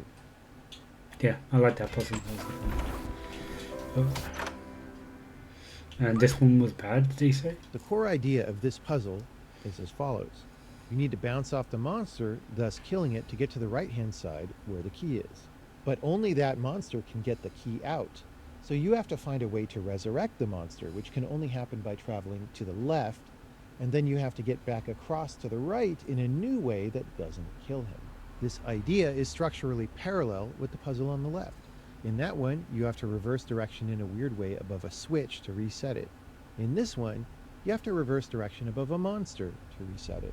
Usually in Braid, when puzzles are in the same level, they have some kind of structural parallelism, even if it's vague. This puzzle on the right can be pretty rough to play, and it feels messier than it needs to, because the puzzle on the left is also messy. These combined to make one of the messiest, and therefore maybe worst, levels in the game overall. It's messy for many reasons, but here's the biggest one. It's possible to just kill the monster right under this platform, enabling you to resurrect it with a small amount of air control just jumping in this area. Oh shit. Didn't know Or that. if you run and jump at the very edge of the leftmost platform, you can kill him under the ledge on the right, then bounce up through it so you can resurrect him just by walking in this small area. It's even possible for players to do this by mistake the first time, thereby not even realizing that there should be a more interesting puzzle here. Players don't know the intended solution to the puzzle, so it's likely they will try to get the monster back alive via trial and error with a bunch of air-controlled jumps, which will feel spammy and bad because the player keeps dying, yet there's enough positive feedback to keep going and eventually succeed. It's less likely they'd find the cleaner, intended solution first. So for many players, maybe the majority, this puzzle would feel unfun and broken. Oh, At the time, I did tried to pop find a away. way to avoid this, but was unable to do so. I shipped the puzzle anyway. For the Yeah, anniversary how dare edition, you. I also spent time trying to revise this puzzle, and also failed to really fix anything, so I've left it unchanged. There is a fundamental problem, which is that you have enough air control in this game that, even if I somehow forced you to jump on the monster way over on the left, or change the geometry of the landing platform, you could revive that monster, then keep bouncing off it to the left and then air controlling right to go forward in time, then switch back to the left at the last instant for the next bounce, and by doing this repeatedly you could walk the monster indefinitely toward the right while keeping it alive. I can't figure out a way to ensure the invariant that the monster is dead when you land on the platform. So the level is still messy in the anniversary edition. I used not to take the kind of messiness we see in this puzzle as seriously as I do today. Today, I would not find this puzzle acceptable, and I would try very hard to redesign it, making very large changes, and if I couldn't fix it, I would cut it from the game.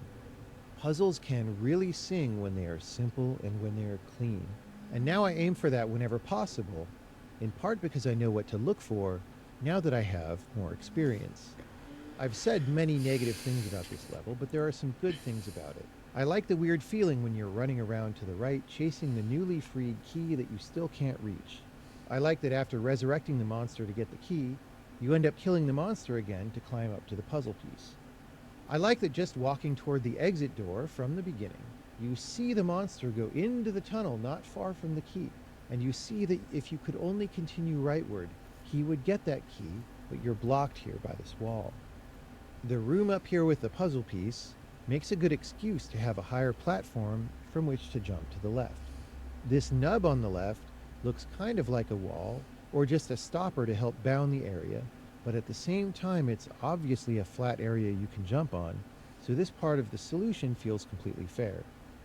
As I iterated toward a final puzzle design, I liked the idea that the player keeps looping through this central space in various directions. This pattern makes the puzzle a little more beautiful to me. There is a subtle piece of aesthetics that I don't think most players would notice consciously, but games are felt more strongly when these are in there. And after all, even with the unintended solution, the level did successfully embody its core idea of resetting things by crossing over them and back, though this might be hard for some players to see through the mess. Alright, This Okay, so- puzzle is a very cool. We're done with. Cool. We shall go up. Seems to be 2 puzzles there. I'm looking forward to doing these puzzles. Ah, fuck.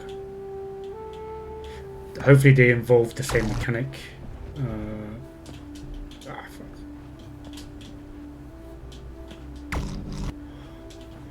So finicky this.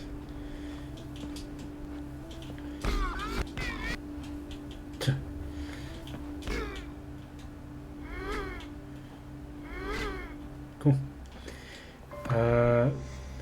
What? Have to bounce them again. Alright, fine.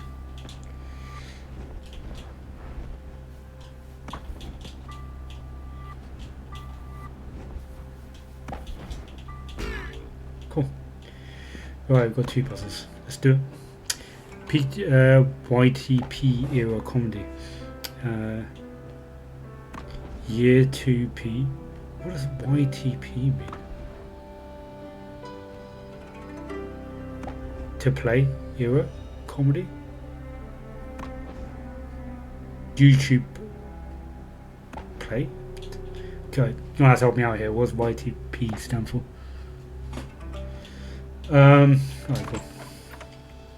Shaft. Cool. Do we manipulate time? No. Moving left to right. YouTube poops. Generally just wildly edited clips. A lot of YouTube poops on YouTube. Shocker. I did not know that.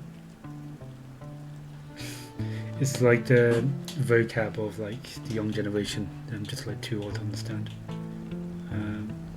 Can't jump and get that. Alright. How hard is this going to be?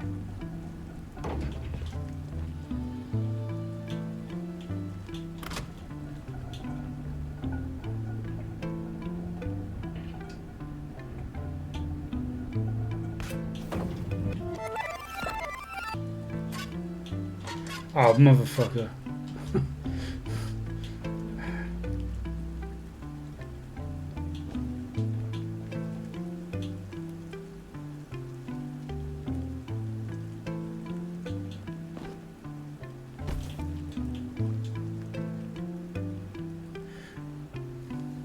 I'm trying to think of examples of YouTube poops. Wildly edited clips. I don't know if I've seen any. Also, YTPMVS, which to me are insane. YTP music videos. Imagine Homer Simpson as string, vocal, drum, everything. Okay, I need to see something. I feel like I need to see it to believe it. I haven't understand what's going on.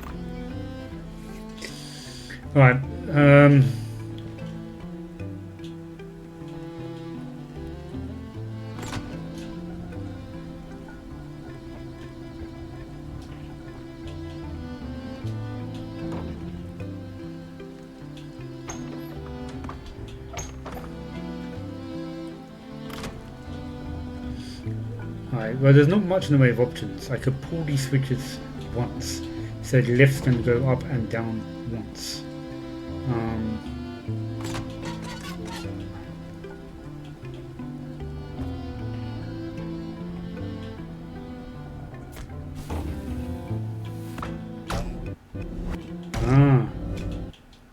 Okay, I think I got the solution. Want me to get a YTPMV? Yeah. Link it.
Alright. Yeah, cool. Should I do it during the stream? Because these videos get up on YouTube after, so probably wouldn't want the YouTube audiences to just be waiting around. I'll watch it after the stream, and then basically if you're around next stream, then I'll comment on it. Actually, I'm going for a break in half-hour time, so I can watch it then, and then when we come back from the break, then I'll then I'll let you know what I think. In that case, I'll like to both apologise and wish you the best. Oh, thanks. Yeah, this stream normally would go on till 8 and then go to Denby Finers to play. But tonight we're not on. Those guys are not playing tonight, so I'm going to play this a little bit longer. And I'm peeking. So how long? Much longer? I don't know. I'm going to play by ear.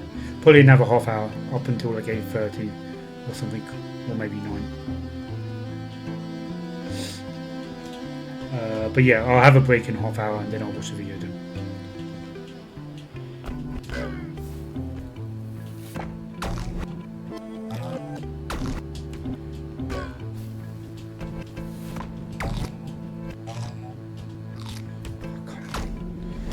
Alright, well I think that's the solution.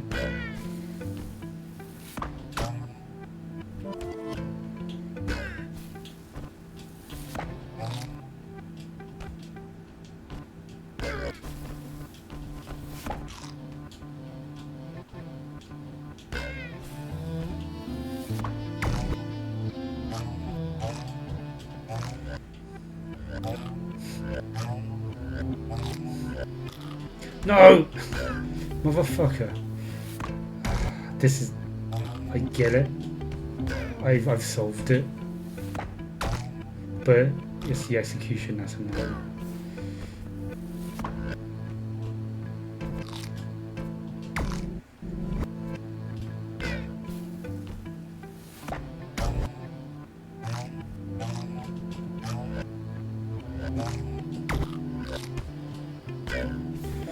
Right, we're gonna have to do it in a way. If he's gonna kill and bounce him right and left, then let's just jump down this way and then there.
Alright, let's go all the way down this way.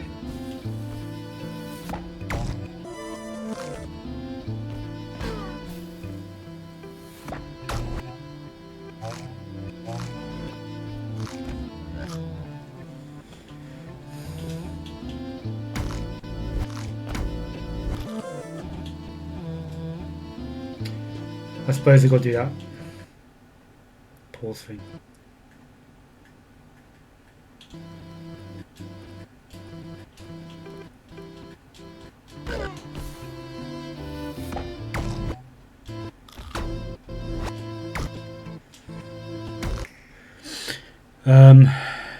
Okay.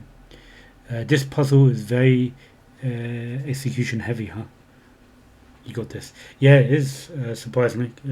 Jonathan Blow was saying in the last session that he doesn't like his puzzles to be focused on execution. He rather, once you know what the solution is, then it'd be easier enough to do. Not the case of this one. The solution is easier than the actual execution. Unless I'm doing some roundabout way than I should be.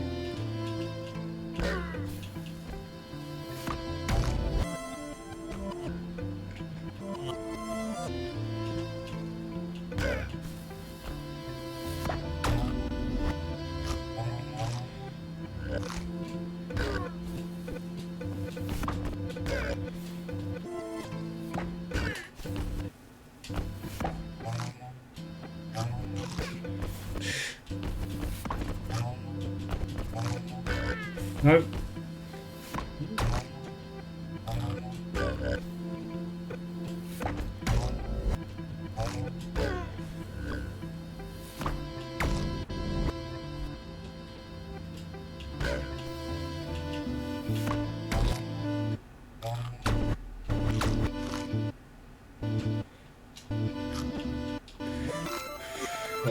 Okay.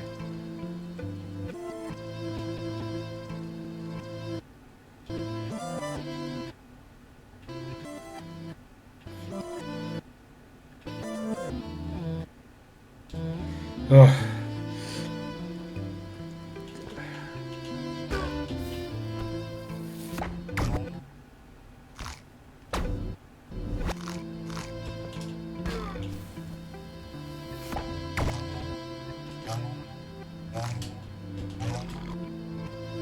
Go up! God damn it.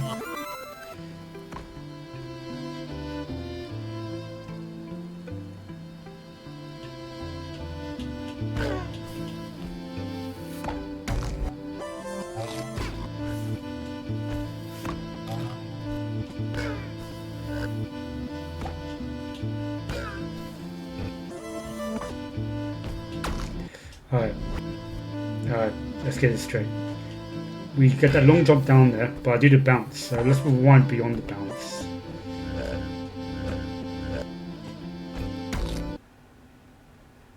Yeah. Alright, I need to drop down and not hit him.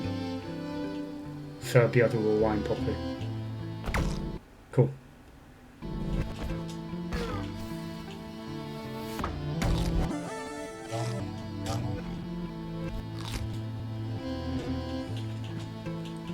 Don't hit him.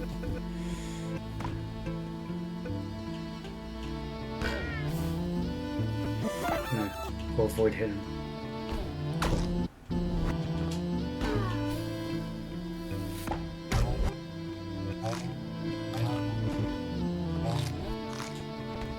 I go up too high, too fast. I need to go down the lift. I'm going too fast on my way back up. So I need to rewind with the lift. Maybe this is easier.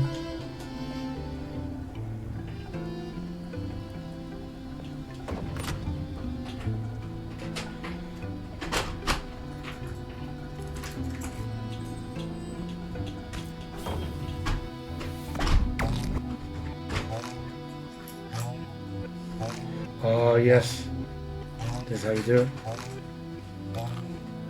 Oh, that's cool. Can't just bounce them. Cool. There you go. It was actually easier than I thought. My idea of the solution was a lot harder than the actual solution. Group has not working.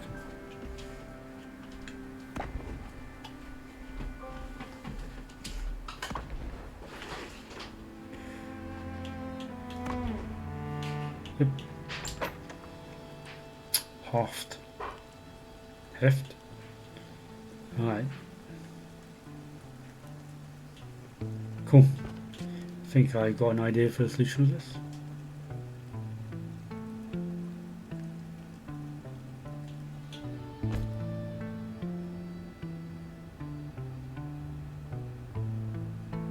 Or do I?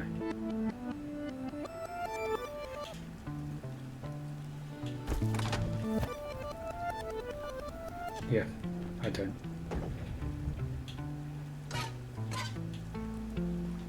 Not yet, at least, anyway.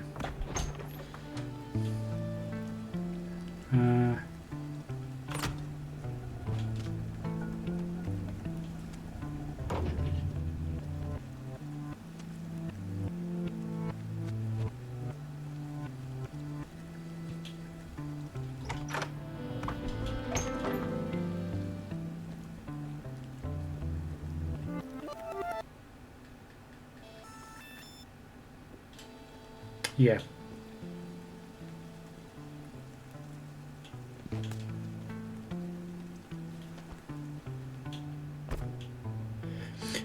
Go over, then hit switch and rewind. Yeah. Go over, hit switch, and then rewind. Back up. Yeah, but I also need to get myself out of this hole. Oh, go up with the thing and then rewind. Yeah, actually, that's a good idea. Yeah, sorry.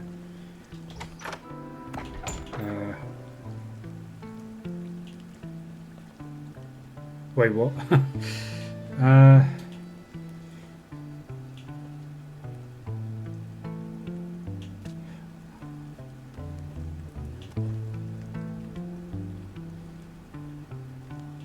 I need to be here so I can rewind to here. Honestly, I didn't realise you have to then get back out.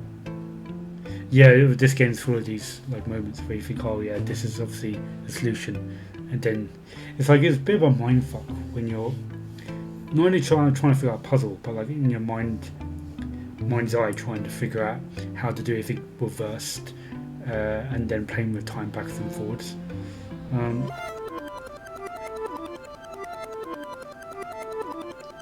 Let's try.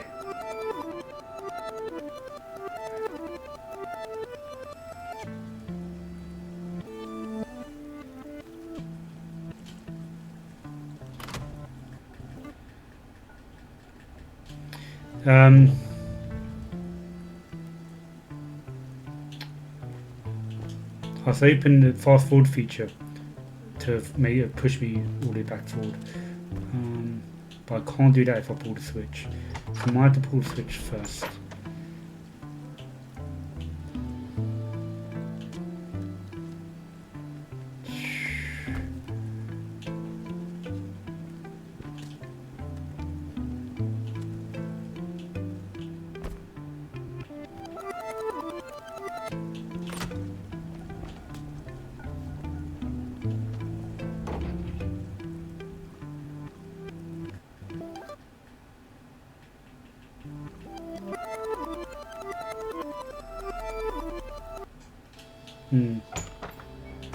It's a tricky one.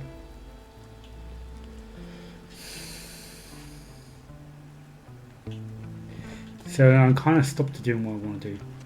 I kind of want to pull the lift up and then rewind myself back to here. But I have to rewind to get out of this area so I can pull the switch. And that way, if I try then going forward in time,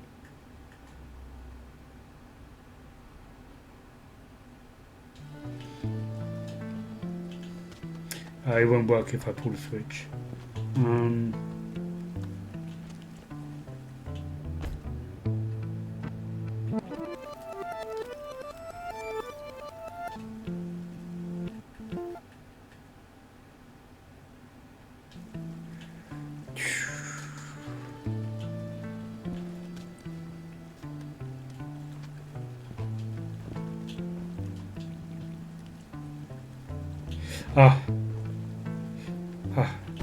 Yeah, I've got an idea for a solution.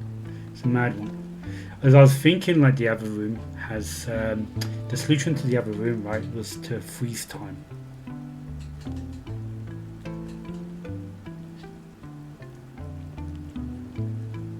No, you go with the lift. It wasn't freezing time here. But I'm thinking freezing time might work here. So I go on here, reverse.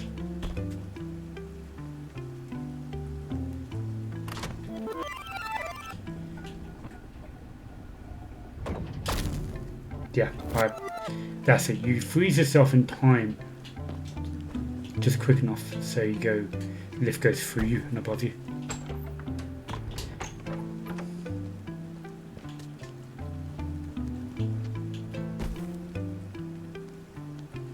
There's no point going down there just yet because I'll have to reverse time and that kind of erases my time. So it's from here I want to reverse time to. Right, I think with the solution.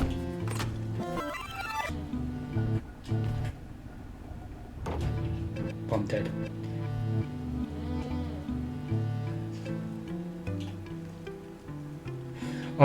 What if my corpse goes over the puzzle piece? That way I pick up and because the puzzle piece is green, then it's not reversed. So I get to keep the puzzle piece.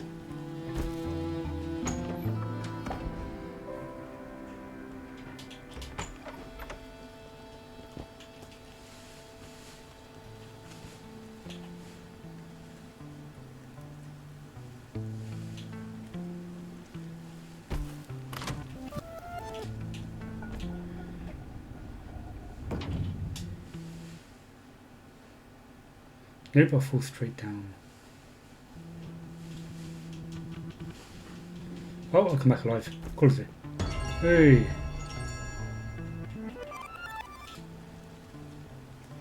Cool.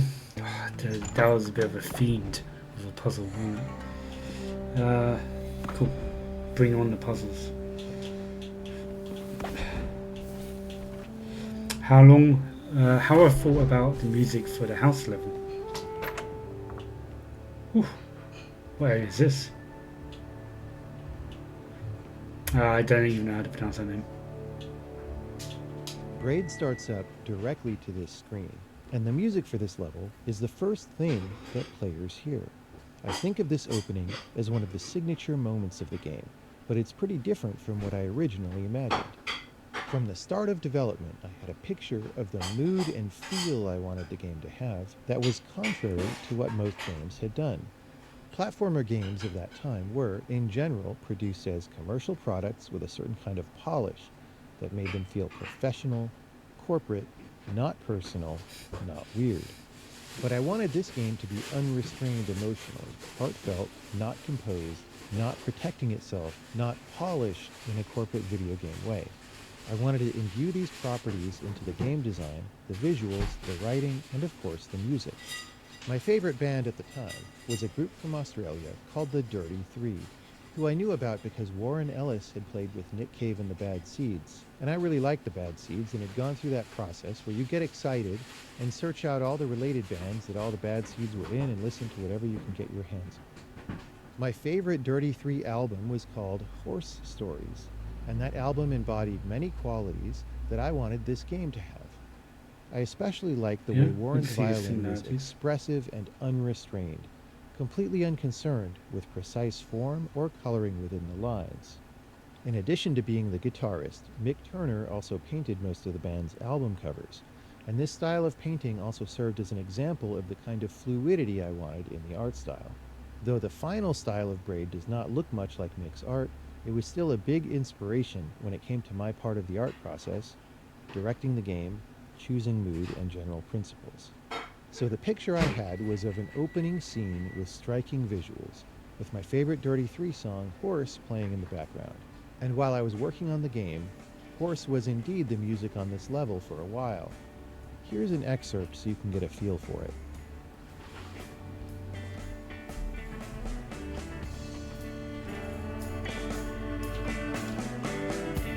Sounds quite cool, actually.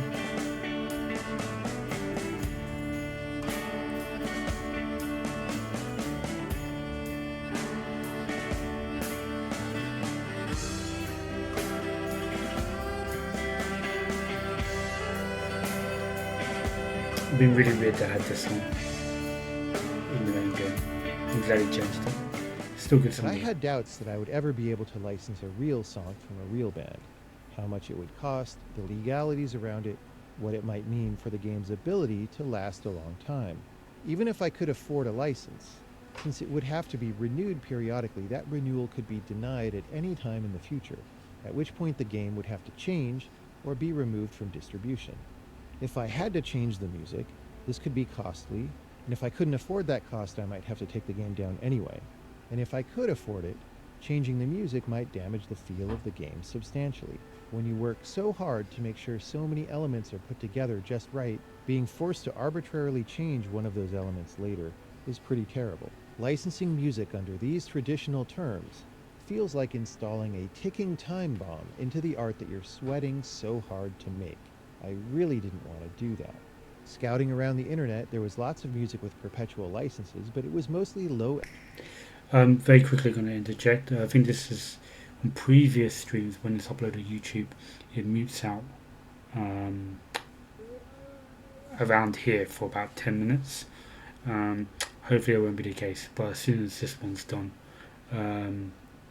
I just want to say this before I might actually be muted. So after this I'll be having a break for 10 minutes. Yeah, I'll come back to it. Effort session music made for commercials, radio intros and outros, and that kind of thing. It wasn't the kind of emotionally invested music that I wanted. But then I found an online music label called Magnatune that was relatively forward-thinking and that allowed for perpetual licenses. They could do this because they worked with musicians who weren't locked down by contracts with major labels. Most of these artists were less well known, but this didn't matter to me. I was looking for good music, not big names. I realized that if I could put together a score for the game that came entirely from tracks on Magnatune, I wouldn't be creating this kind of time bomb situation.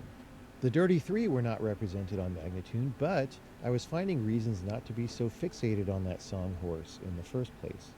Though as a whole piece it embodied many of the emotional qualities I wanted, mechanically speaking, I didn't think that the beginning of the song fit so well in the role where I wanted to use it. It works much better in a context where energy has already been going for a while, not from a cold start on a level like this.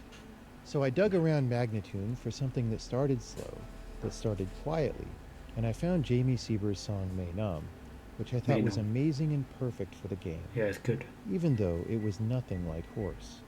May Nam is slow, full of mystery, hinting at the majesty of seeing something very large.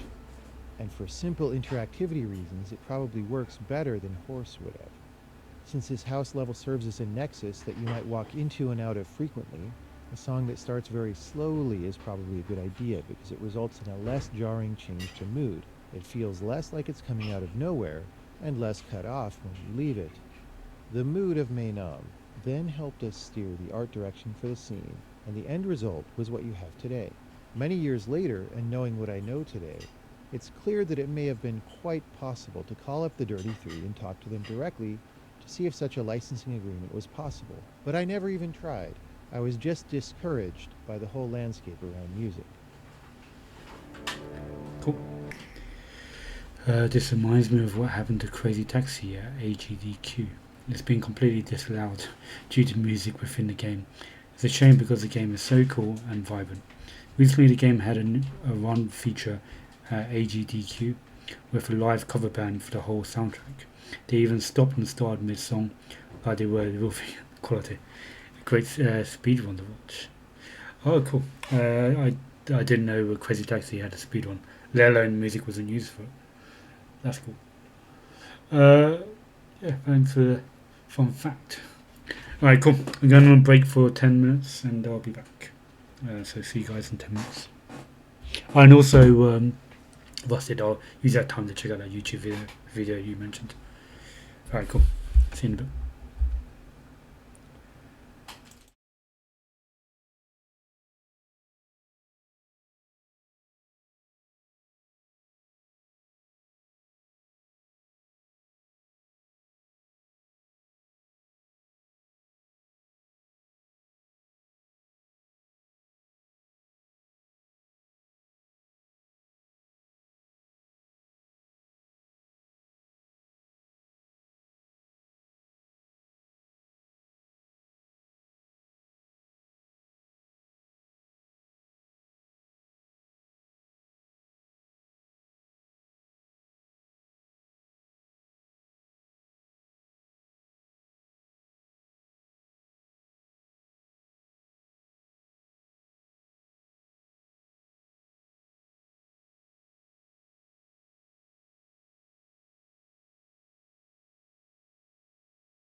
Alright, I'm back for some more Braid action. Alright, I'll be on for half hour maybe. Play by ear. When I get tired, I'm just gonna call it. Alright, cool. Let's get back into it. Also, Rusted, are you still there?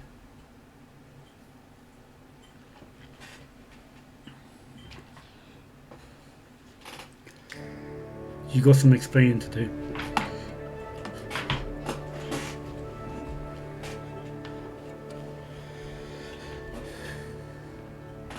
Alright, let's listen to the music. Hopefully everything's running fine. Seems to be all good. Alright. Oh, okay, let's just go back to this room. Alright, loops around. Cool.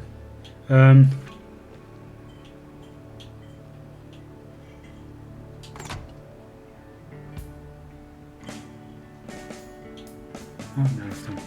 Horse. So this is the song he was referring to earlier, Jonathan Blow. This is going to be the original title.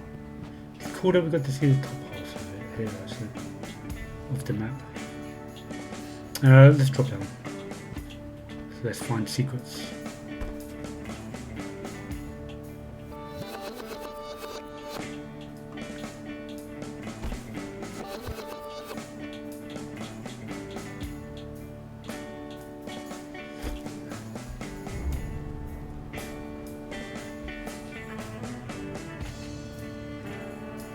Yeah, kind of works.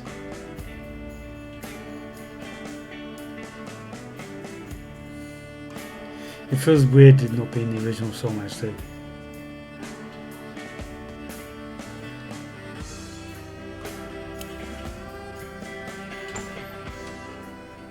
Maybe you could have had that song.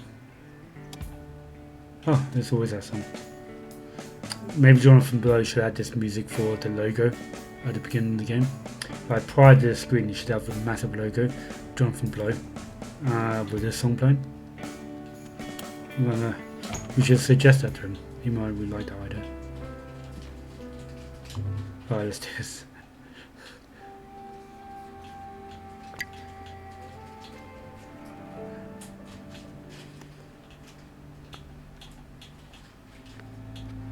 I presume that goes in that corner, right?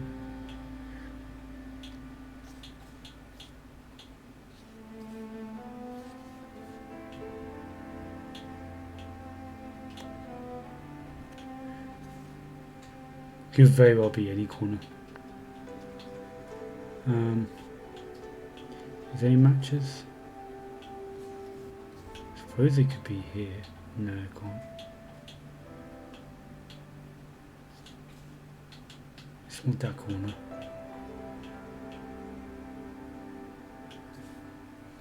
Alright, cool. Come back to that later.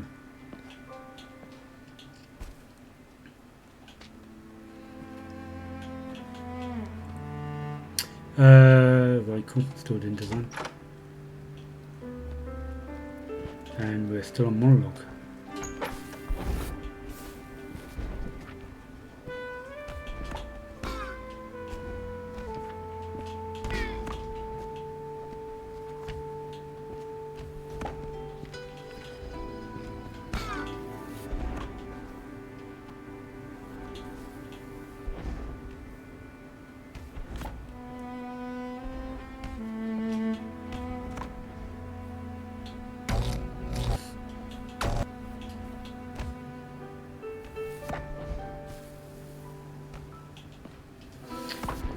Oh, we have to go higher up.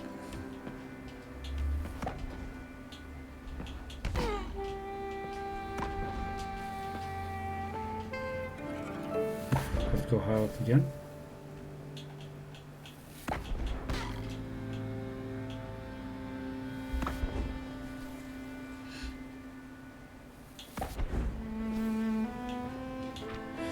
How should time work in World 4? We done designing clouds.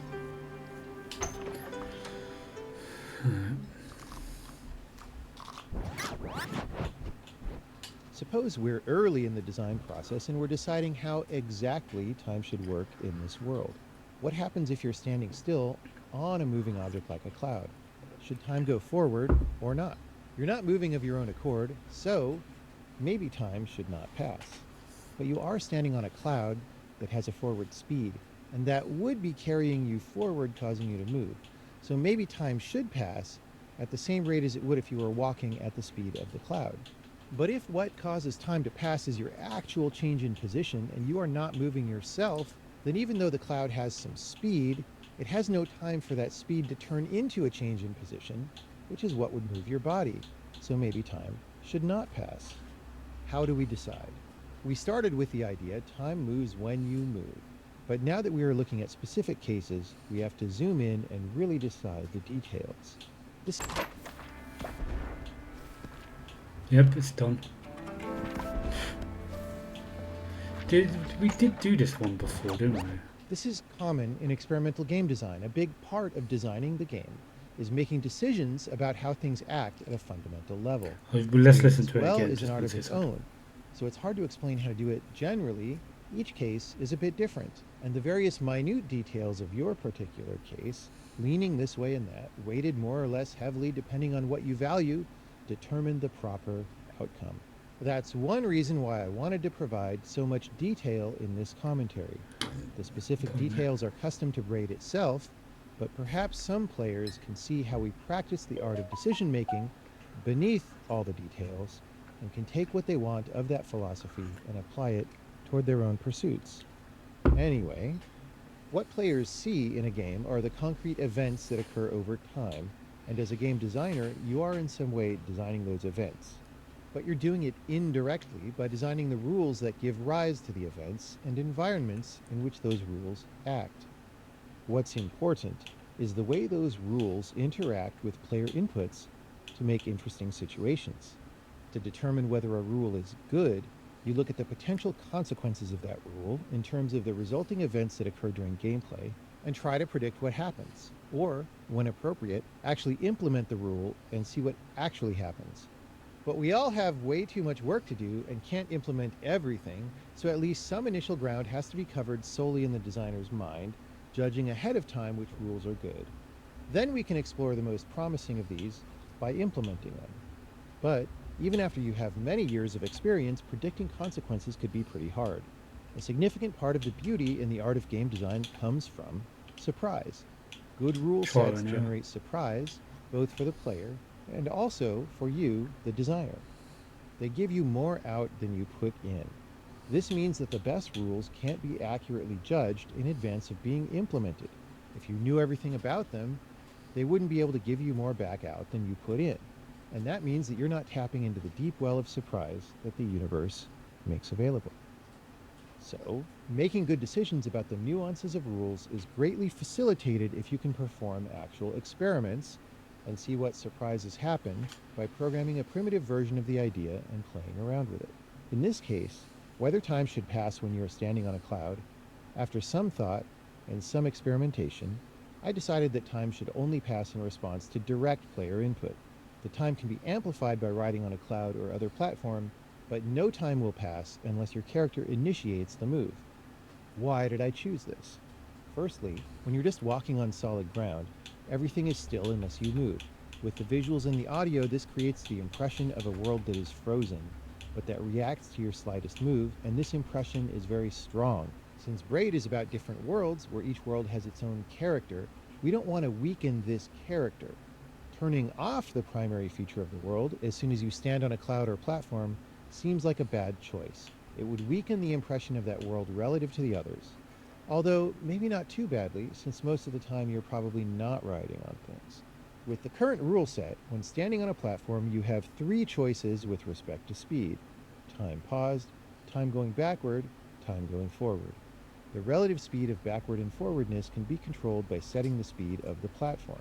In general, analog differences are weak in puzzle games. Discrete differences in the play situation are much stronger. Puzzles feel better when actions are crisp and delineated by separate states. So, the version of the rules with 3 discrete states, forward, stopped, and backward, is probably better for puzzles than the one with 2 discrete states and an analog difference, fast forward, and slow backward, though this could be seen as subjective and a matter of taste. These are some of the reasons why I made this decision the way I did, but there are lots of other reasons too, and many of them are pretty subtle. This is common. This kind of decision making involves weighing a bunch of factors at various levels of importance and with varying levels of clarity. Then you keep working on the game, and as the game changes, sometimes the right decision changes.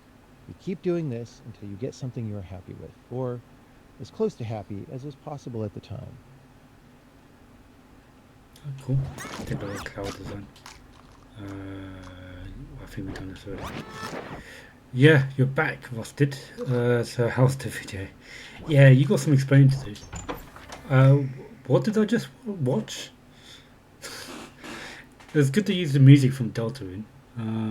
Just like a crazy montage video.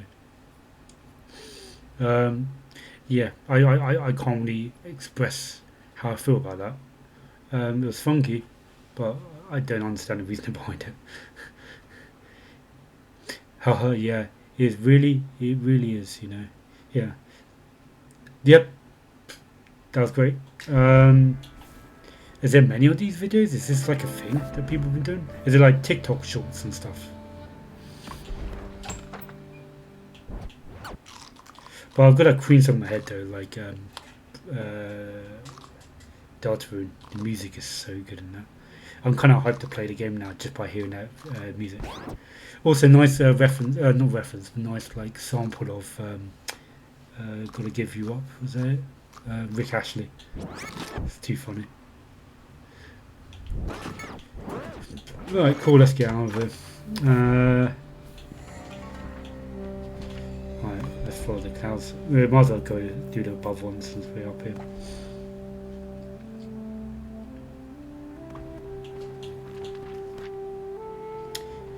I don't know if there are many TikTok shorts, but yeah, there's a lot of YTPMVs. Someone made the entire soundtrack with Mr. Beast. Oh, okay.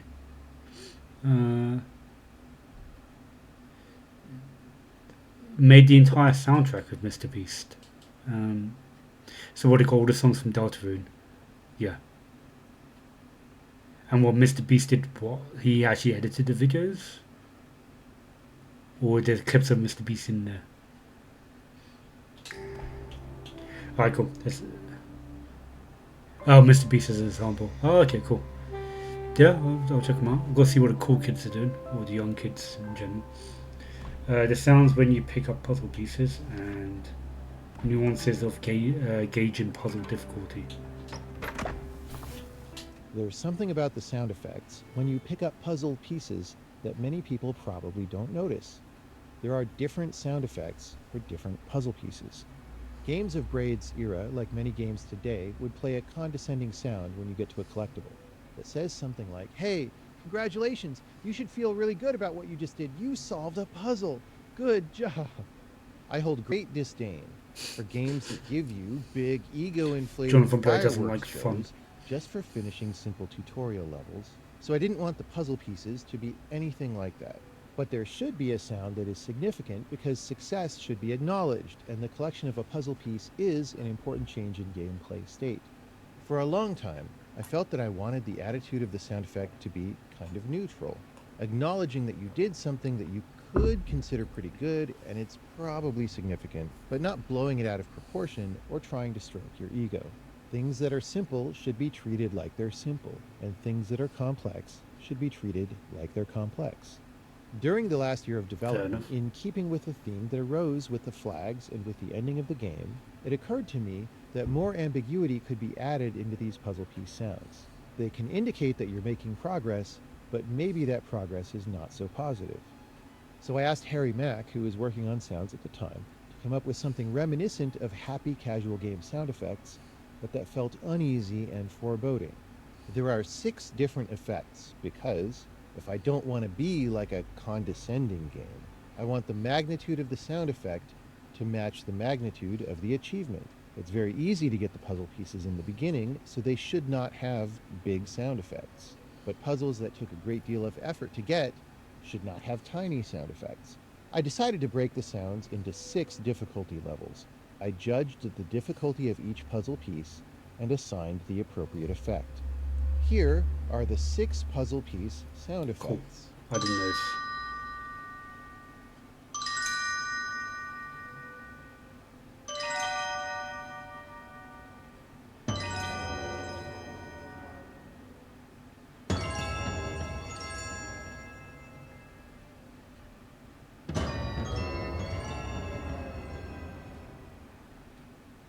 Of course, these difficulty categorizations are inexact. What's easy for some people is hard for others, Those are all which is easy, something I yeah. saw very clearly watching people playtest this game.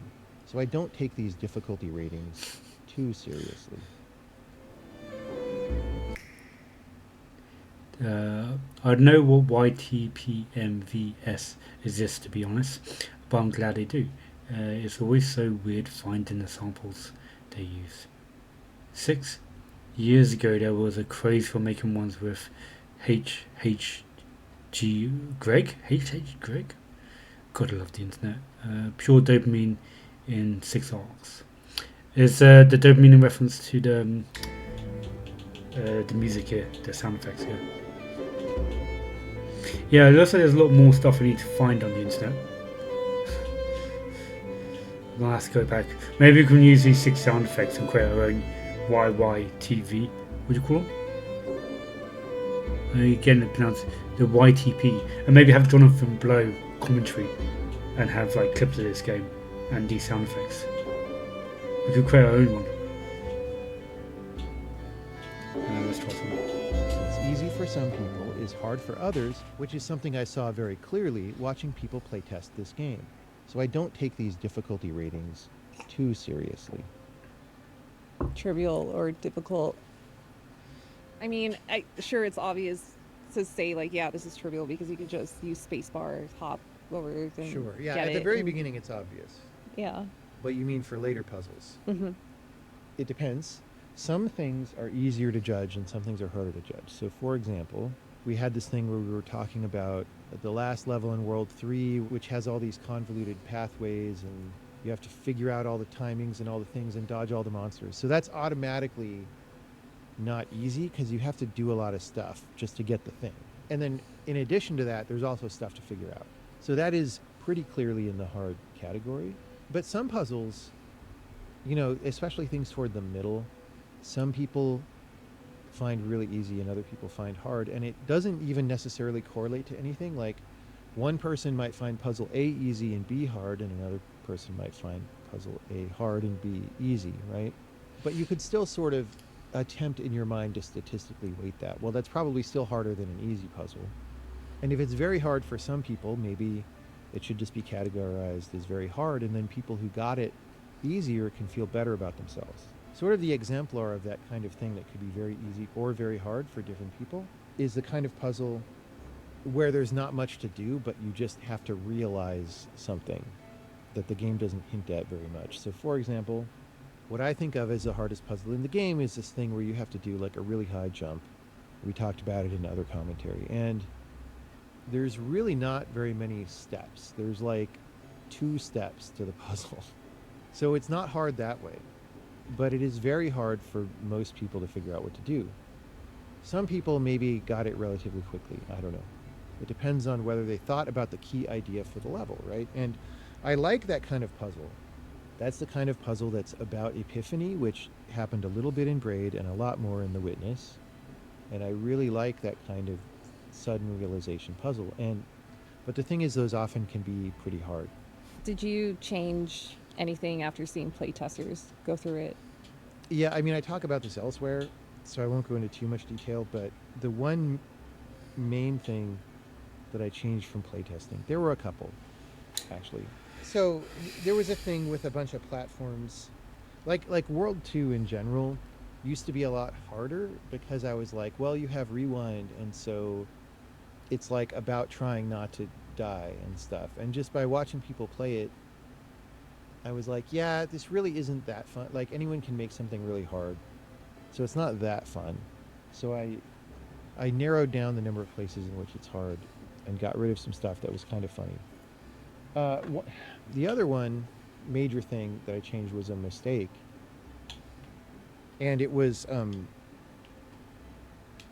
you know, there were a few ways this came out the way it is. But, you know, in World 2, there's a puzzle and there's a platform there. And there's some puzzle pieces that obviously you should be trying to get. And you can't actually get them with the first time you get there. You have to go further and get very specific puzzle pieces that help you solve the puzzle.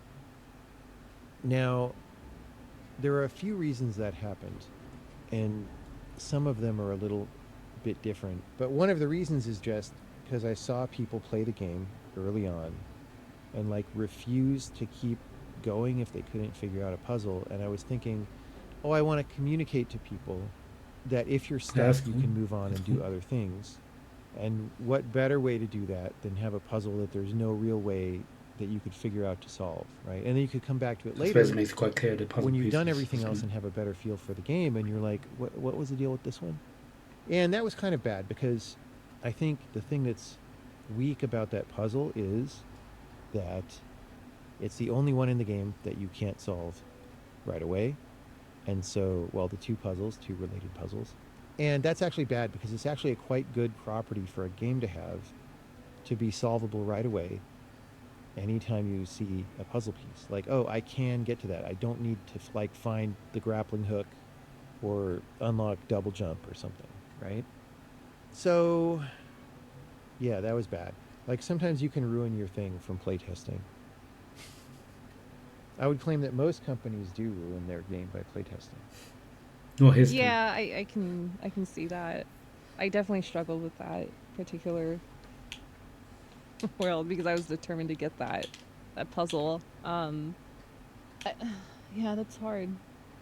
It makes sense that people would just want to keep going to see what else is out there. It's kind of like when you're taking a test and you might get more information about a previous problem that you were struggling with.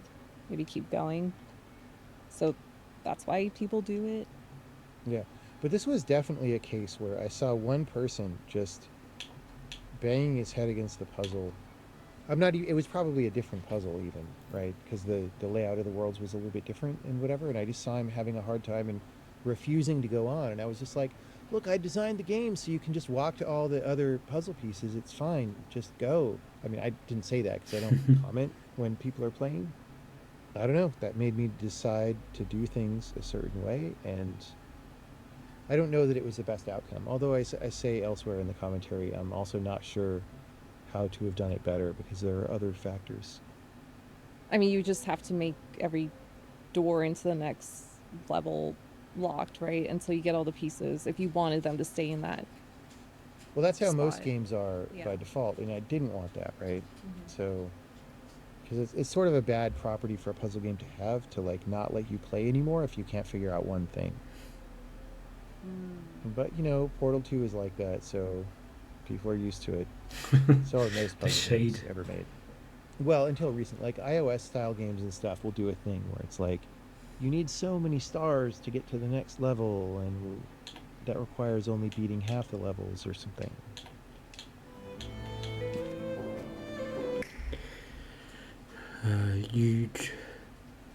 You true actually gonna use some coffin as a snare drum. Yeah, do it.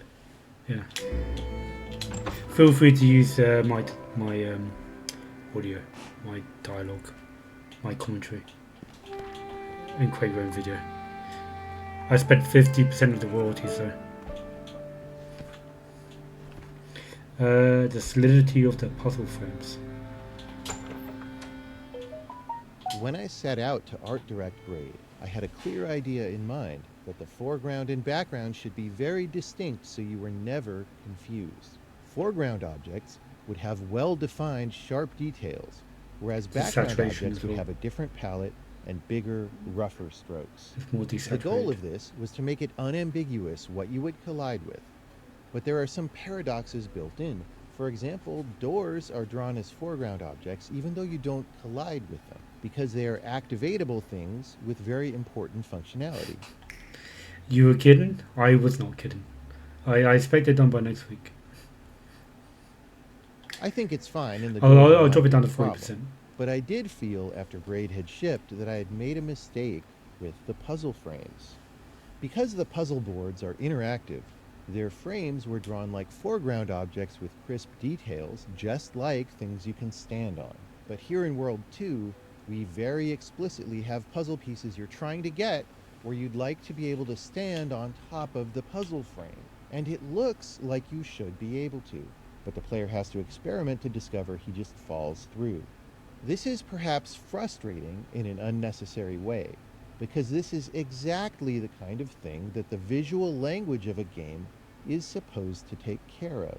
In the Anniversary Edition, we've changed the visual treatment of puzzle frames to avoid this problem.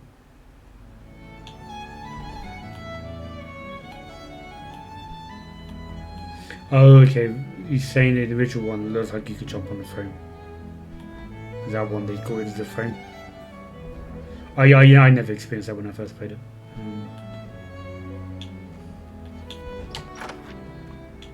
Cool.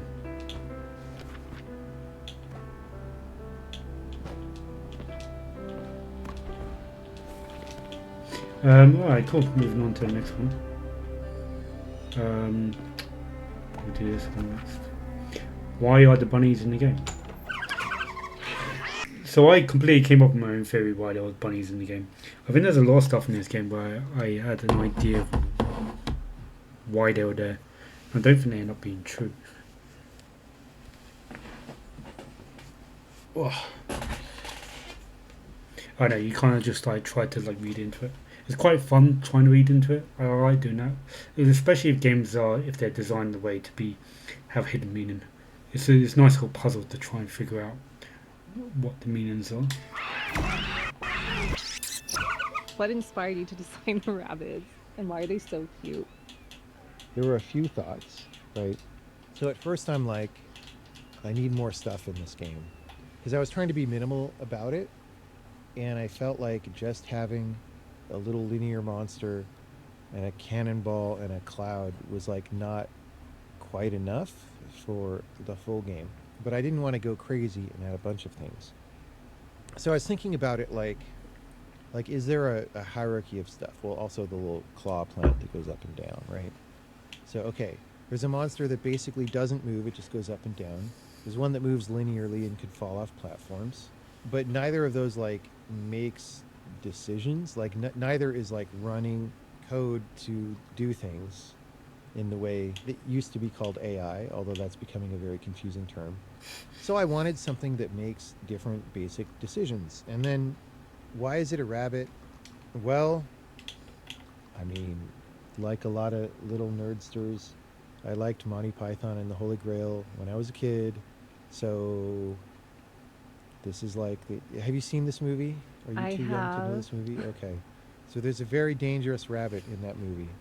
And it's funny. And it's one of those things that you grow up and you're like, oh man, that's really funny. And so, you know, when you're making a game, you kind of want to do the things that you like. And so it was just easy Peak, to yeah. do that. Just thinking of the quotes from Monty It's Python. also sort of crossed, you know, the name for that entity in the code is mimic because it like looks like a flower, and there are non-mimic flowers in the game as well.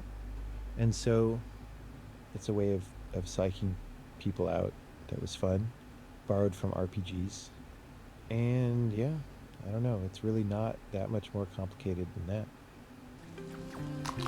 Cool. Yeah, I thought with the time bomb theory that those bunnies were there as representation that like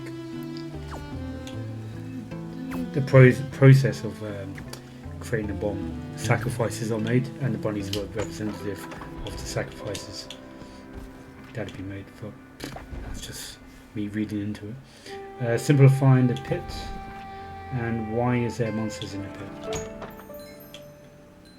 This level from the original prototype became the level you're now inside. Did you do this already? The basic idea of the level is still intact. There's a key in a pit, you jump in to get the key, and maybe that's as far ahead as you thought about things, and now you're stuck, and then there's a surprise as you rewind and the key comes with you. The original level in the prototype had a bunch of monsters in it. It didn't fit all on one screen. It was more like You love that 2 or 3 interpretation. Oh, screens. cool. Thanks. And you had to climb up and go around to get to the pit. There was no graphical effect on the key like there is now. It's just, when you rewound, the key always came with you. Because yeah, my interpretation also, like this game, you're playing it you in a linear fashion. You get in pieces, and you're like, the idea is like discovering and creating the atomic bomb. It's like in a linear fashion, but you got the option to rewind. So the bunny rabbits, you kill them, but you can rewind time and they'll come alive again. But there's certain puzzles where you can't actually progress any further without like you have to kill the bunnies as you progress further. So I thought that was part of it. And in fact, all I think keys we've in seen that this one, by the way, prototype magically this came with you dialogue. when you rewound. We just didn't introduce any keys until World 3. It was only later that I had the idea that unrewindability could be a property placed on any object. The more I worked on Braid, the more I realized that focusing levels down, distilling their geometry into something more minimal, helped the player to see the ideas behind levels and to make plans of how to solve them. And when this was done, the experience of solving a level was stronger because the solution wasn't hidden behind a bunch of busy work steps or obscured by extra level geometry. Everything you needed was right there, stark on the screen. When I first reduced the pit to this level of simplicity, I worried that it was too simple, but time showed it was the right decision. So if simplicity is so good, why couldn't I just start there? Why was the initial design more complicated? Well, it's because I was trying to be a good designer. It's a general rule of good game design that you want to encounter a locked gate before you find the key to open it. Otherwise, the gate was never a barrier, and getting the key isn't an achievement. The gate just opens automatically because, hey, you are holding some key, and you didn't know why you needed the key when you got it. You just picked it up because, of course. Whereas if you encounter a locked gate first, now you have an objective to guide your play through the rest of the level, trying to get the thing that will open that gate. Play is much more structured and purposeful. So I had given the level this tortured geometry in an attempt to satisfy the gate first rule. So you start at the entry to the level, you walk right, hit the gate, climb up, then left, then get the key, then come out and go back down to the gate.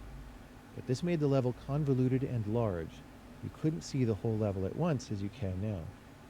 As I continued to work on the game, I found that simplicity was much more important, and getting to the gate first wasn't strictly necessary, because if the level is small and simple enough, it's easy to notice the gate is right there on the screen.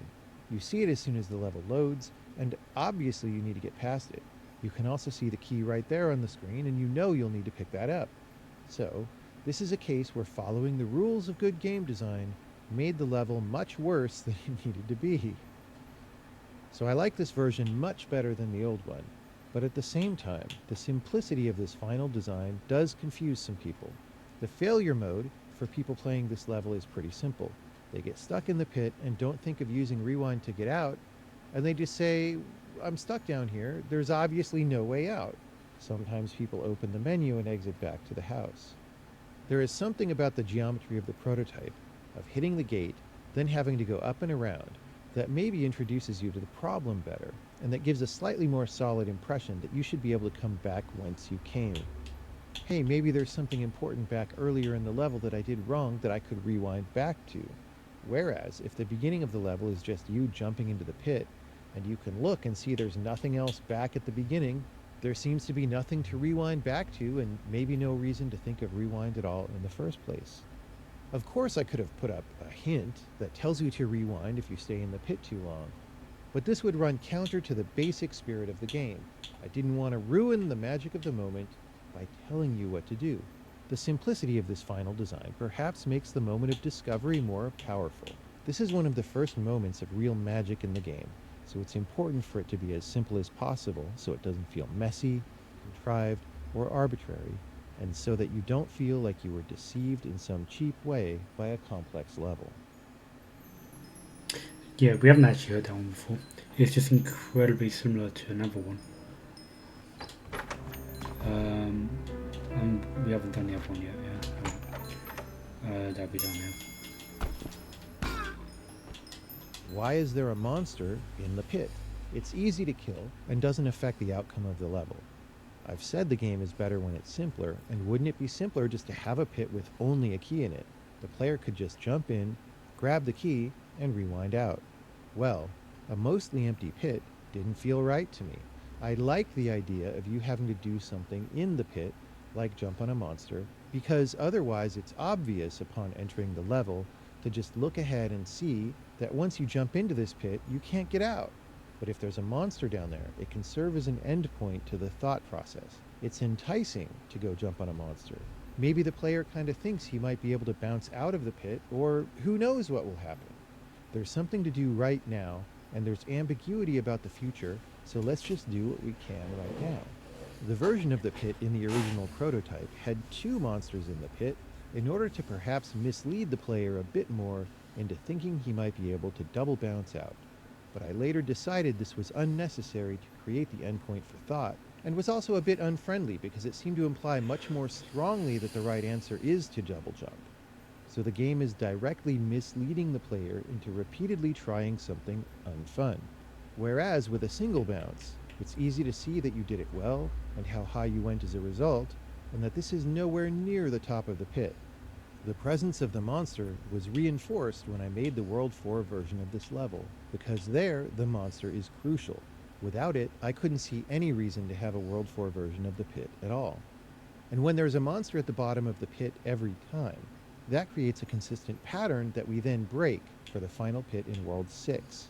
The final, and perhaps smallest reason for the monster is, I liked that I could start the monster away from the key so that he walks forward and grabs it, making a sound cue, which causes the player's attention to be drawn to that area at the bottom of the pit shortly after the level starts, right when the player is first looking around to figure out what to do.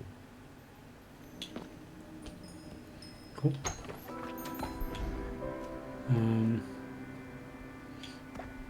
Yeah, I think I'll try and do everything else in this room, and then I'll call it a night. Development of the ring. The one ring to rule them all. My very first conception of this world's mechanics was to do something like a black hole, where the rate of passage of time slows down toward the center, lightly inspired by the way black holes seem to work in the real world. This harkened back to the original idea of the game, before development really started, of translating ideas from relativity, quantum mechanics, and so forth into the human scale, a bit absurdly, and seeing what that looks like. Even in Braid's code, if you were to look, you would see that the ring is still called a black hole. How did it end up as an engagement ring for the final game? After all, it could have been anything. My first idea of how to manifest a black hole was that Tim would have some kind of sci-fi gadget that he would activate to create the time distortion effect. Insofar as the fiction is concerned, the time distortion would be a completely literal, hard sci-fi kind of device. But this felt wrong to me. The fiction of the game to that point had been more fanciful and metaphorical, so adding some kind of time disruption gadget just felt bad. It is very important to hone this sense of how your ideas feel when you consider them alongside the choices you've already made, combined into a hopefully coherent whole, and we'll talk about this in more detail elsewhere. To accord better with the game's fiction, and hearkening back to inspirations like Cosmic Comics, I wanted to make the device and the slowdown effect it creates less literal. The slowdown became hesitation and wariness, rather than fictionally a literal slowdown of time. It is inherently a literal slowdown for gameplay, so if it's also a literal slowdown in the fiction, we miss an opportunity to play with the idea. And at least to a first approximation, the more ideas you can wrangle with in your game, times the amount you can explore each idea, determines the mental depth and complexity of your game. But of course, one can take this too far or execute badly. Even though the slowdown became metaphorical, it felt important to maintain the physics motif of the game, thinking about forces like gravity in our real universe. Since the magnitude of a force emanated from a point would decrease by some function of the distance, the overall pattern of force has circular symmetry. At each distance, there is a circle in space where the force is at the same strength. This is why gravity compacts planets and stars into spheres. Thus it rhymed that the object that emanates the force would be a circle. From there, and considering the goal to make this object metaphorical, the idea of a ring fell out naturally.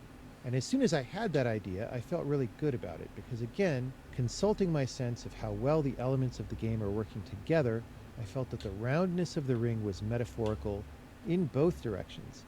It represents a human commitment, but its roundness also represents physics itself in a more subliminal way due to the aforementioned radial symmetry of forces. You might think a sci-fi gadget would be more likely to say physics, but that is more of a surface level, trivial idea. A clean, circular piece of metal is a deeper, more meaningful, more subliminal representative of the physics motif.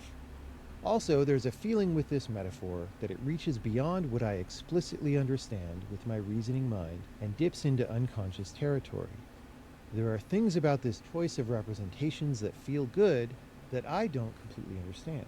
My goal in designing this kind of game is to reach beyond my surface level understanding, wherever possible. So anytime I feel this way about a choice, it means the game is getting better. After the ring was initially implemented, rather than a pure physical force that decreases by distance, for gameplay purposes I tuned the slowdown so that it becomes constant inside an inner radius. Once there's an inner radius where behavior is materially different, it is a good idea to draw that radius so that the player can see clearly the place where the slowdown behavior changes to make the game more understandable and playable. Once the game is drawing a big ring on the screen for this purpose, the circular motif becomes reinforced.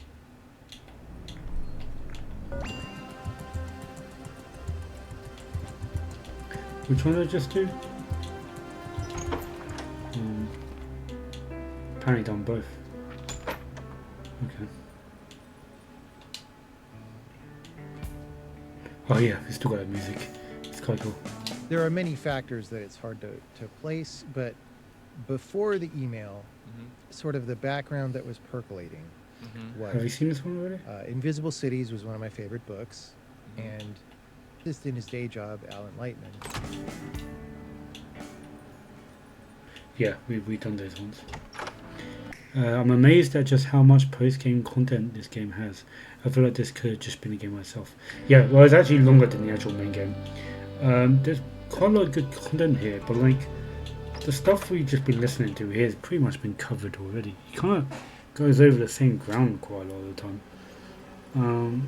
I feel like it could have been a little bit more concise. But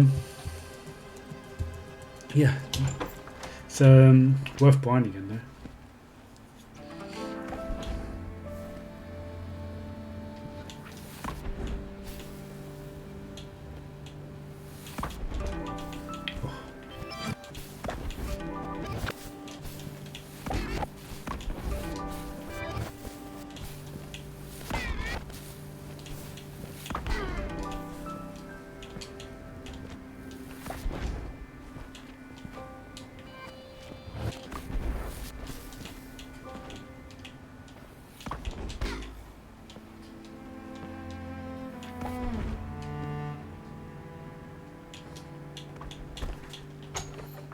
Oh, what one's this? Let's see. Thoughts on making a claw slow down better, puzzle better. I think this one's my personal hardest in the game. Yeah, I found this one the hardest. The most reasonable solution to this level that we hope players will find involves setting up the timing for the plants so that monsters can walk freely through all three of them. But it's a little weird because this solution only makes sense if you clearly understand two things. One, that each plant moves on a consistent cycle that doesn't change over time, which might seem obvious, but the game never states this in any way, and the player didn't need to know this in earlier levels when he was just trying to run through, so it's likely he just hasn't thought about it. And two, that these particular plants happen to have the same cycle as each other, just offset from each other in time. Because if they didn't have the same cycle, then after you set up any specific timing, the pattern would disintegrate quickly. This might make it pretty hard to think about setting up such a pattern in the first place, because you might not see the underlying constraint that makes it make sense. If you're very used to playing video games, these realizations might come to you quickly, or you just might not even have to think about it. But people without so much game experience can be at a big disadvantage when it comes to puzzles like this. It's also perhaps a bit unsatisfying that the solution involves synchronizing the plants in a certain way, but the timings are offset from each other, so the final motion lacks order and doesn't communicate correctness, as opposed to a visually synchronized bobbing up and down in unison. I don't exactly remember, but I think I did this to make it harder, like finding the combination to a lock. You don't want the combination to be 1, 1, 1, or your stuff will get stolen. But the level might have been better if the combination were 1-1-1. You might imagine retuning the level so that a solution involves clearly synchronizing the plants with each other, which would make the solution more satisfying and would probably help people understand what they're trying to do in the first place.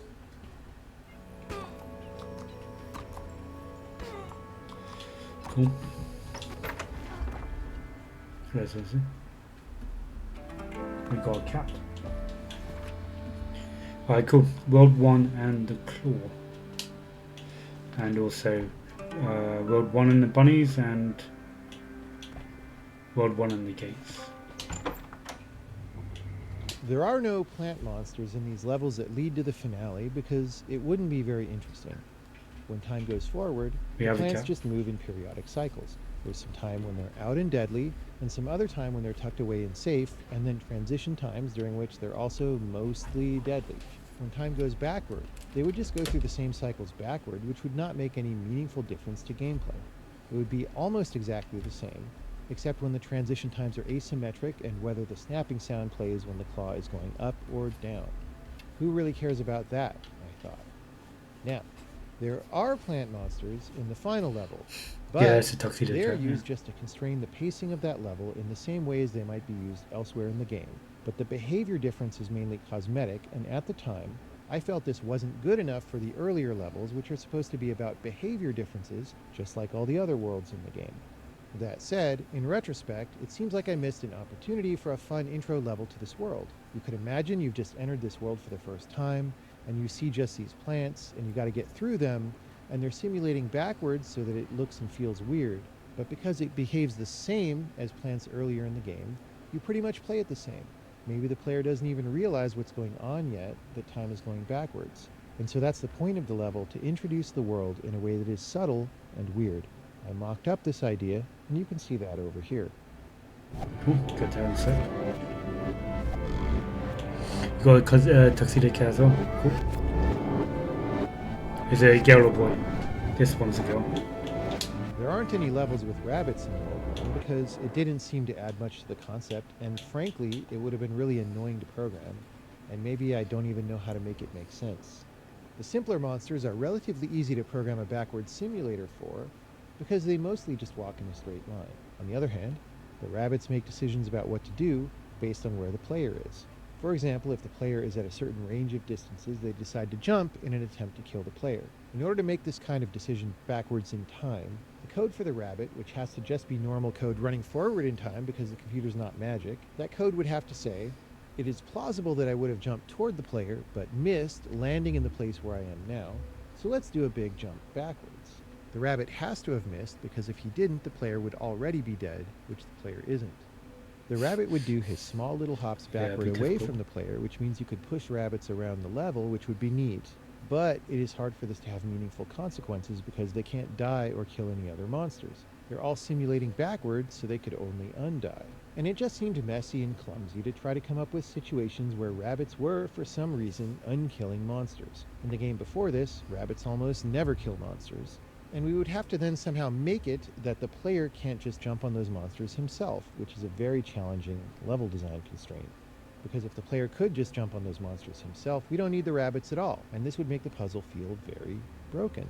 Maybe if the simulation were mixed, and some monsters were running forward and others backward, interesting situations could be made, but I was doubtful the puzzles would be good, and this didn't match what I'd wanted to do story-wise, which was just to have all of World 1 moving uniformly backward relative to the player. The reason for that is, I had designed the final level with the princess first. These first few levels of World 1 then just had the task of getting us to that final level. Since the final level is not about monsters with mixed directions through time, it would have been defocusing to do that in the introduction and then anticlimactic not to use them in the final level. So, the whole idea of adding backwards simulating rabbits just seemed like a big mess that would not yield much good, so I made the judgment call that it wouldn't be worth even trying all this. When you're working on a game like this and have too much to do all the time, and need to do huge amounts of work just to get the game done in any form, sometimes these judgment calls are necessary.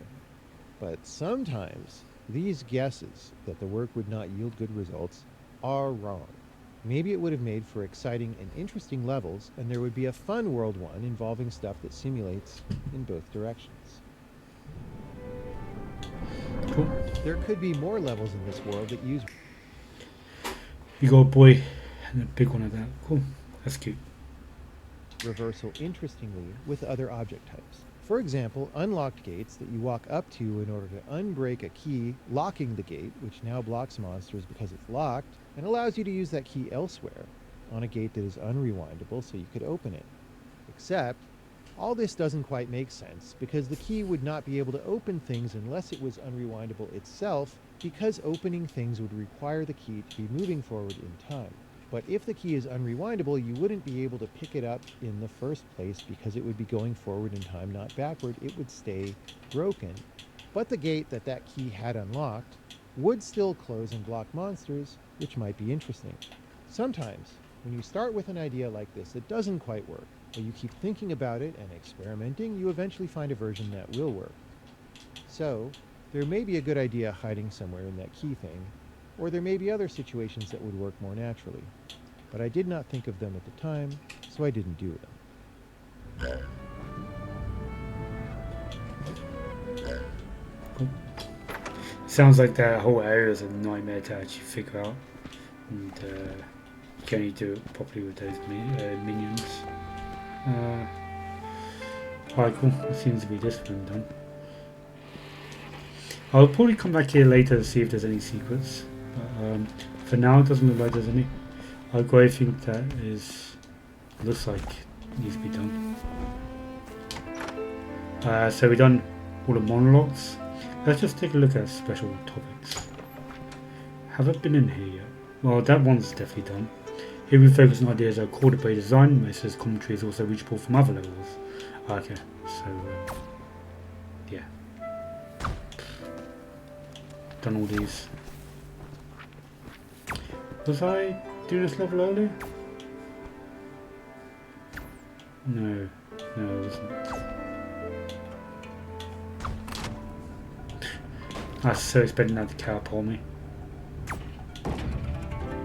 Okay.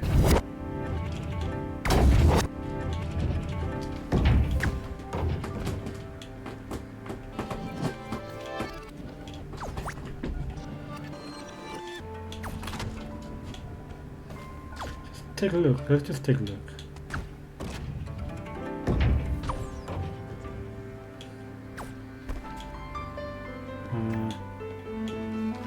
I design a level.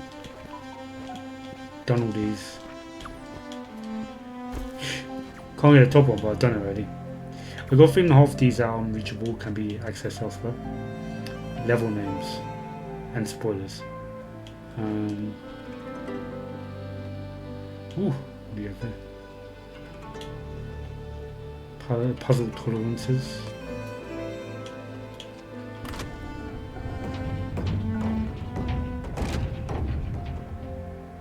Cool.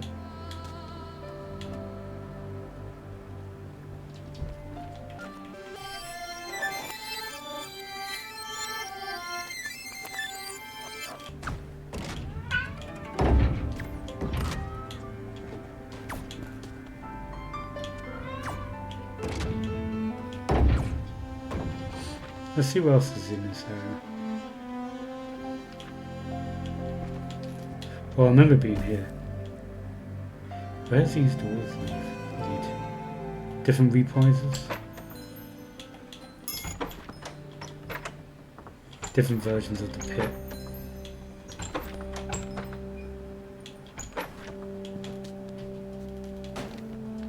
Yeah, I remember being here.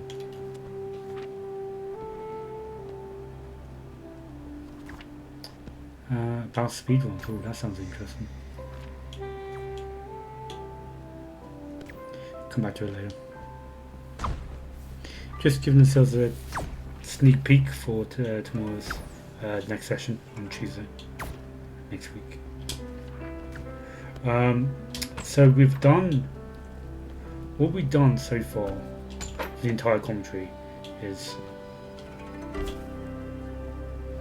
we've gone into design first, and we've done Chris Moore, we've done Cassie Moratori, Moratori, Mark 10 Bosch, and then Brian Moriarty, and then monologues. So we've got one more design left to do, which is special topics. And these seem to be half done anyway. I really want to do the art one, the visuals. I'm going to take a quick look at that. I haven't actually gone inside there yet. I wonder is it equally as big as the others. Well, we've done one already.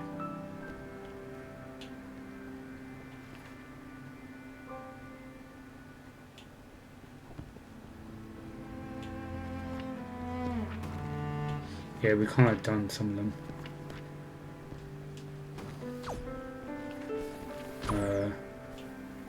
Well, cool, there's a lot more to do. A lot.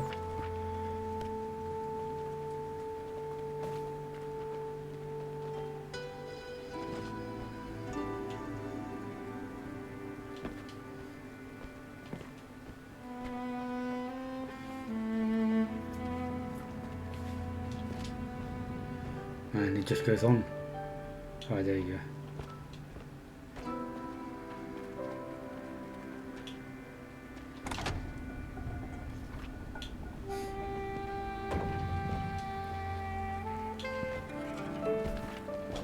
Alright, let's go back out. So next session we'll do the last design and then we'll come here. I want to quickly peek into music as well, and the other chapters, see if there's actually a lot there as well.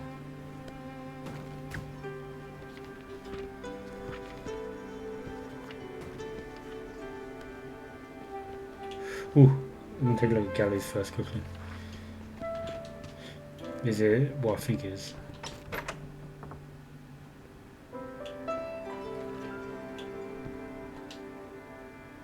Oh, cool. Yeah, this is what I signed up for.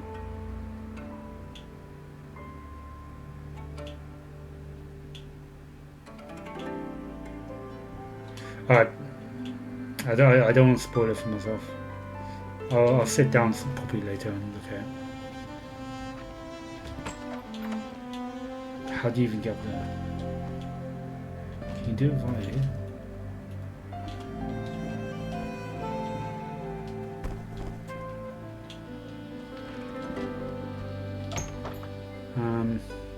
Cool. Just take a look through.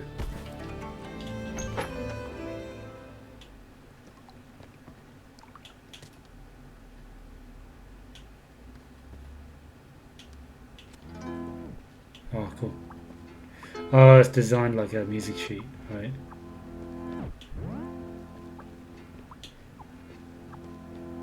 And yeah, like reading the music sheet, the more you go across, the more the further the music you go along. Also, we've got the sound waves here as well. It's cool.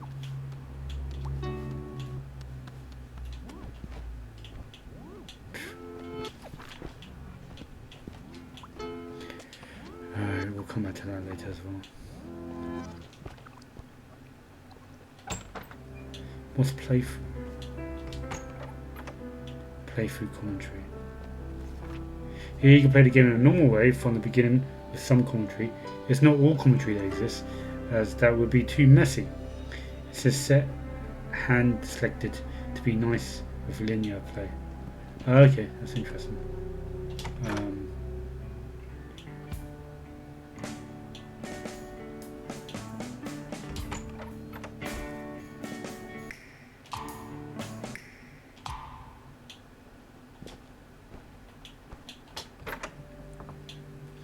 And we got programming. How long is programming? This is gonna be super long, I imagine. Jonathan Blow is the programmer, so we've done a fair few of them already from this.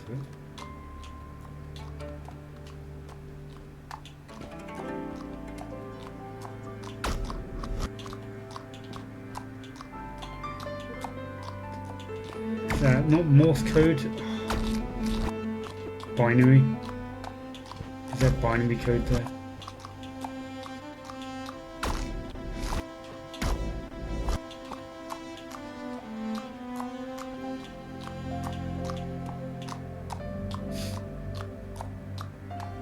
I'm not going to be able to get through that.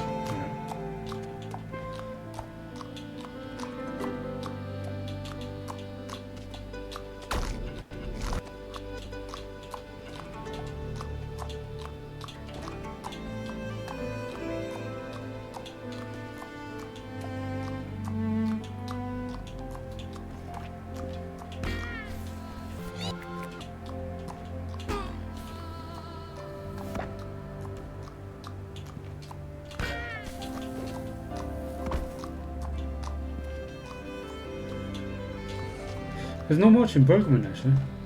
Surprised. Suppose it's got a lot more to say about game design. Overtaken. Oof. Oh, I can't wait to do that one as well. Oh, I can't wait one time. Nope. Can I get back far this way? Yeah, I can, yeah.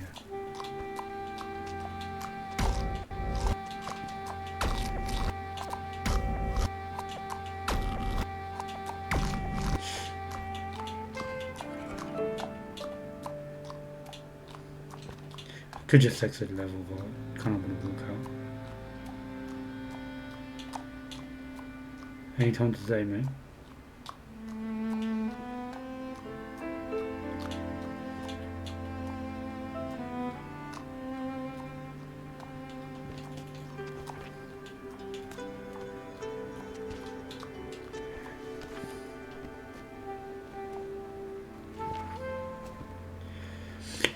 Yeah, I wonder if we could be able... Nah, probably not next session.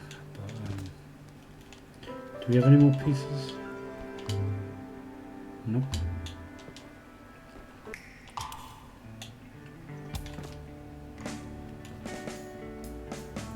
I wonder... I'm probably going to get a copyright strike, aren't I?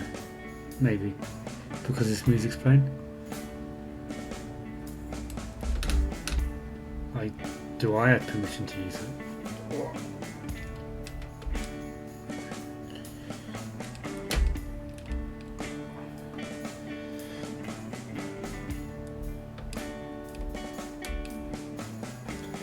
Okay, cool. Let's leave that out.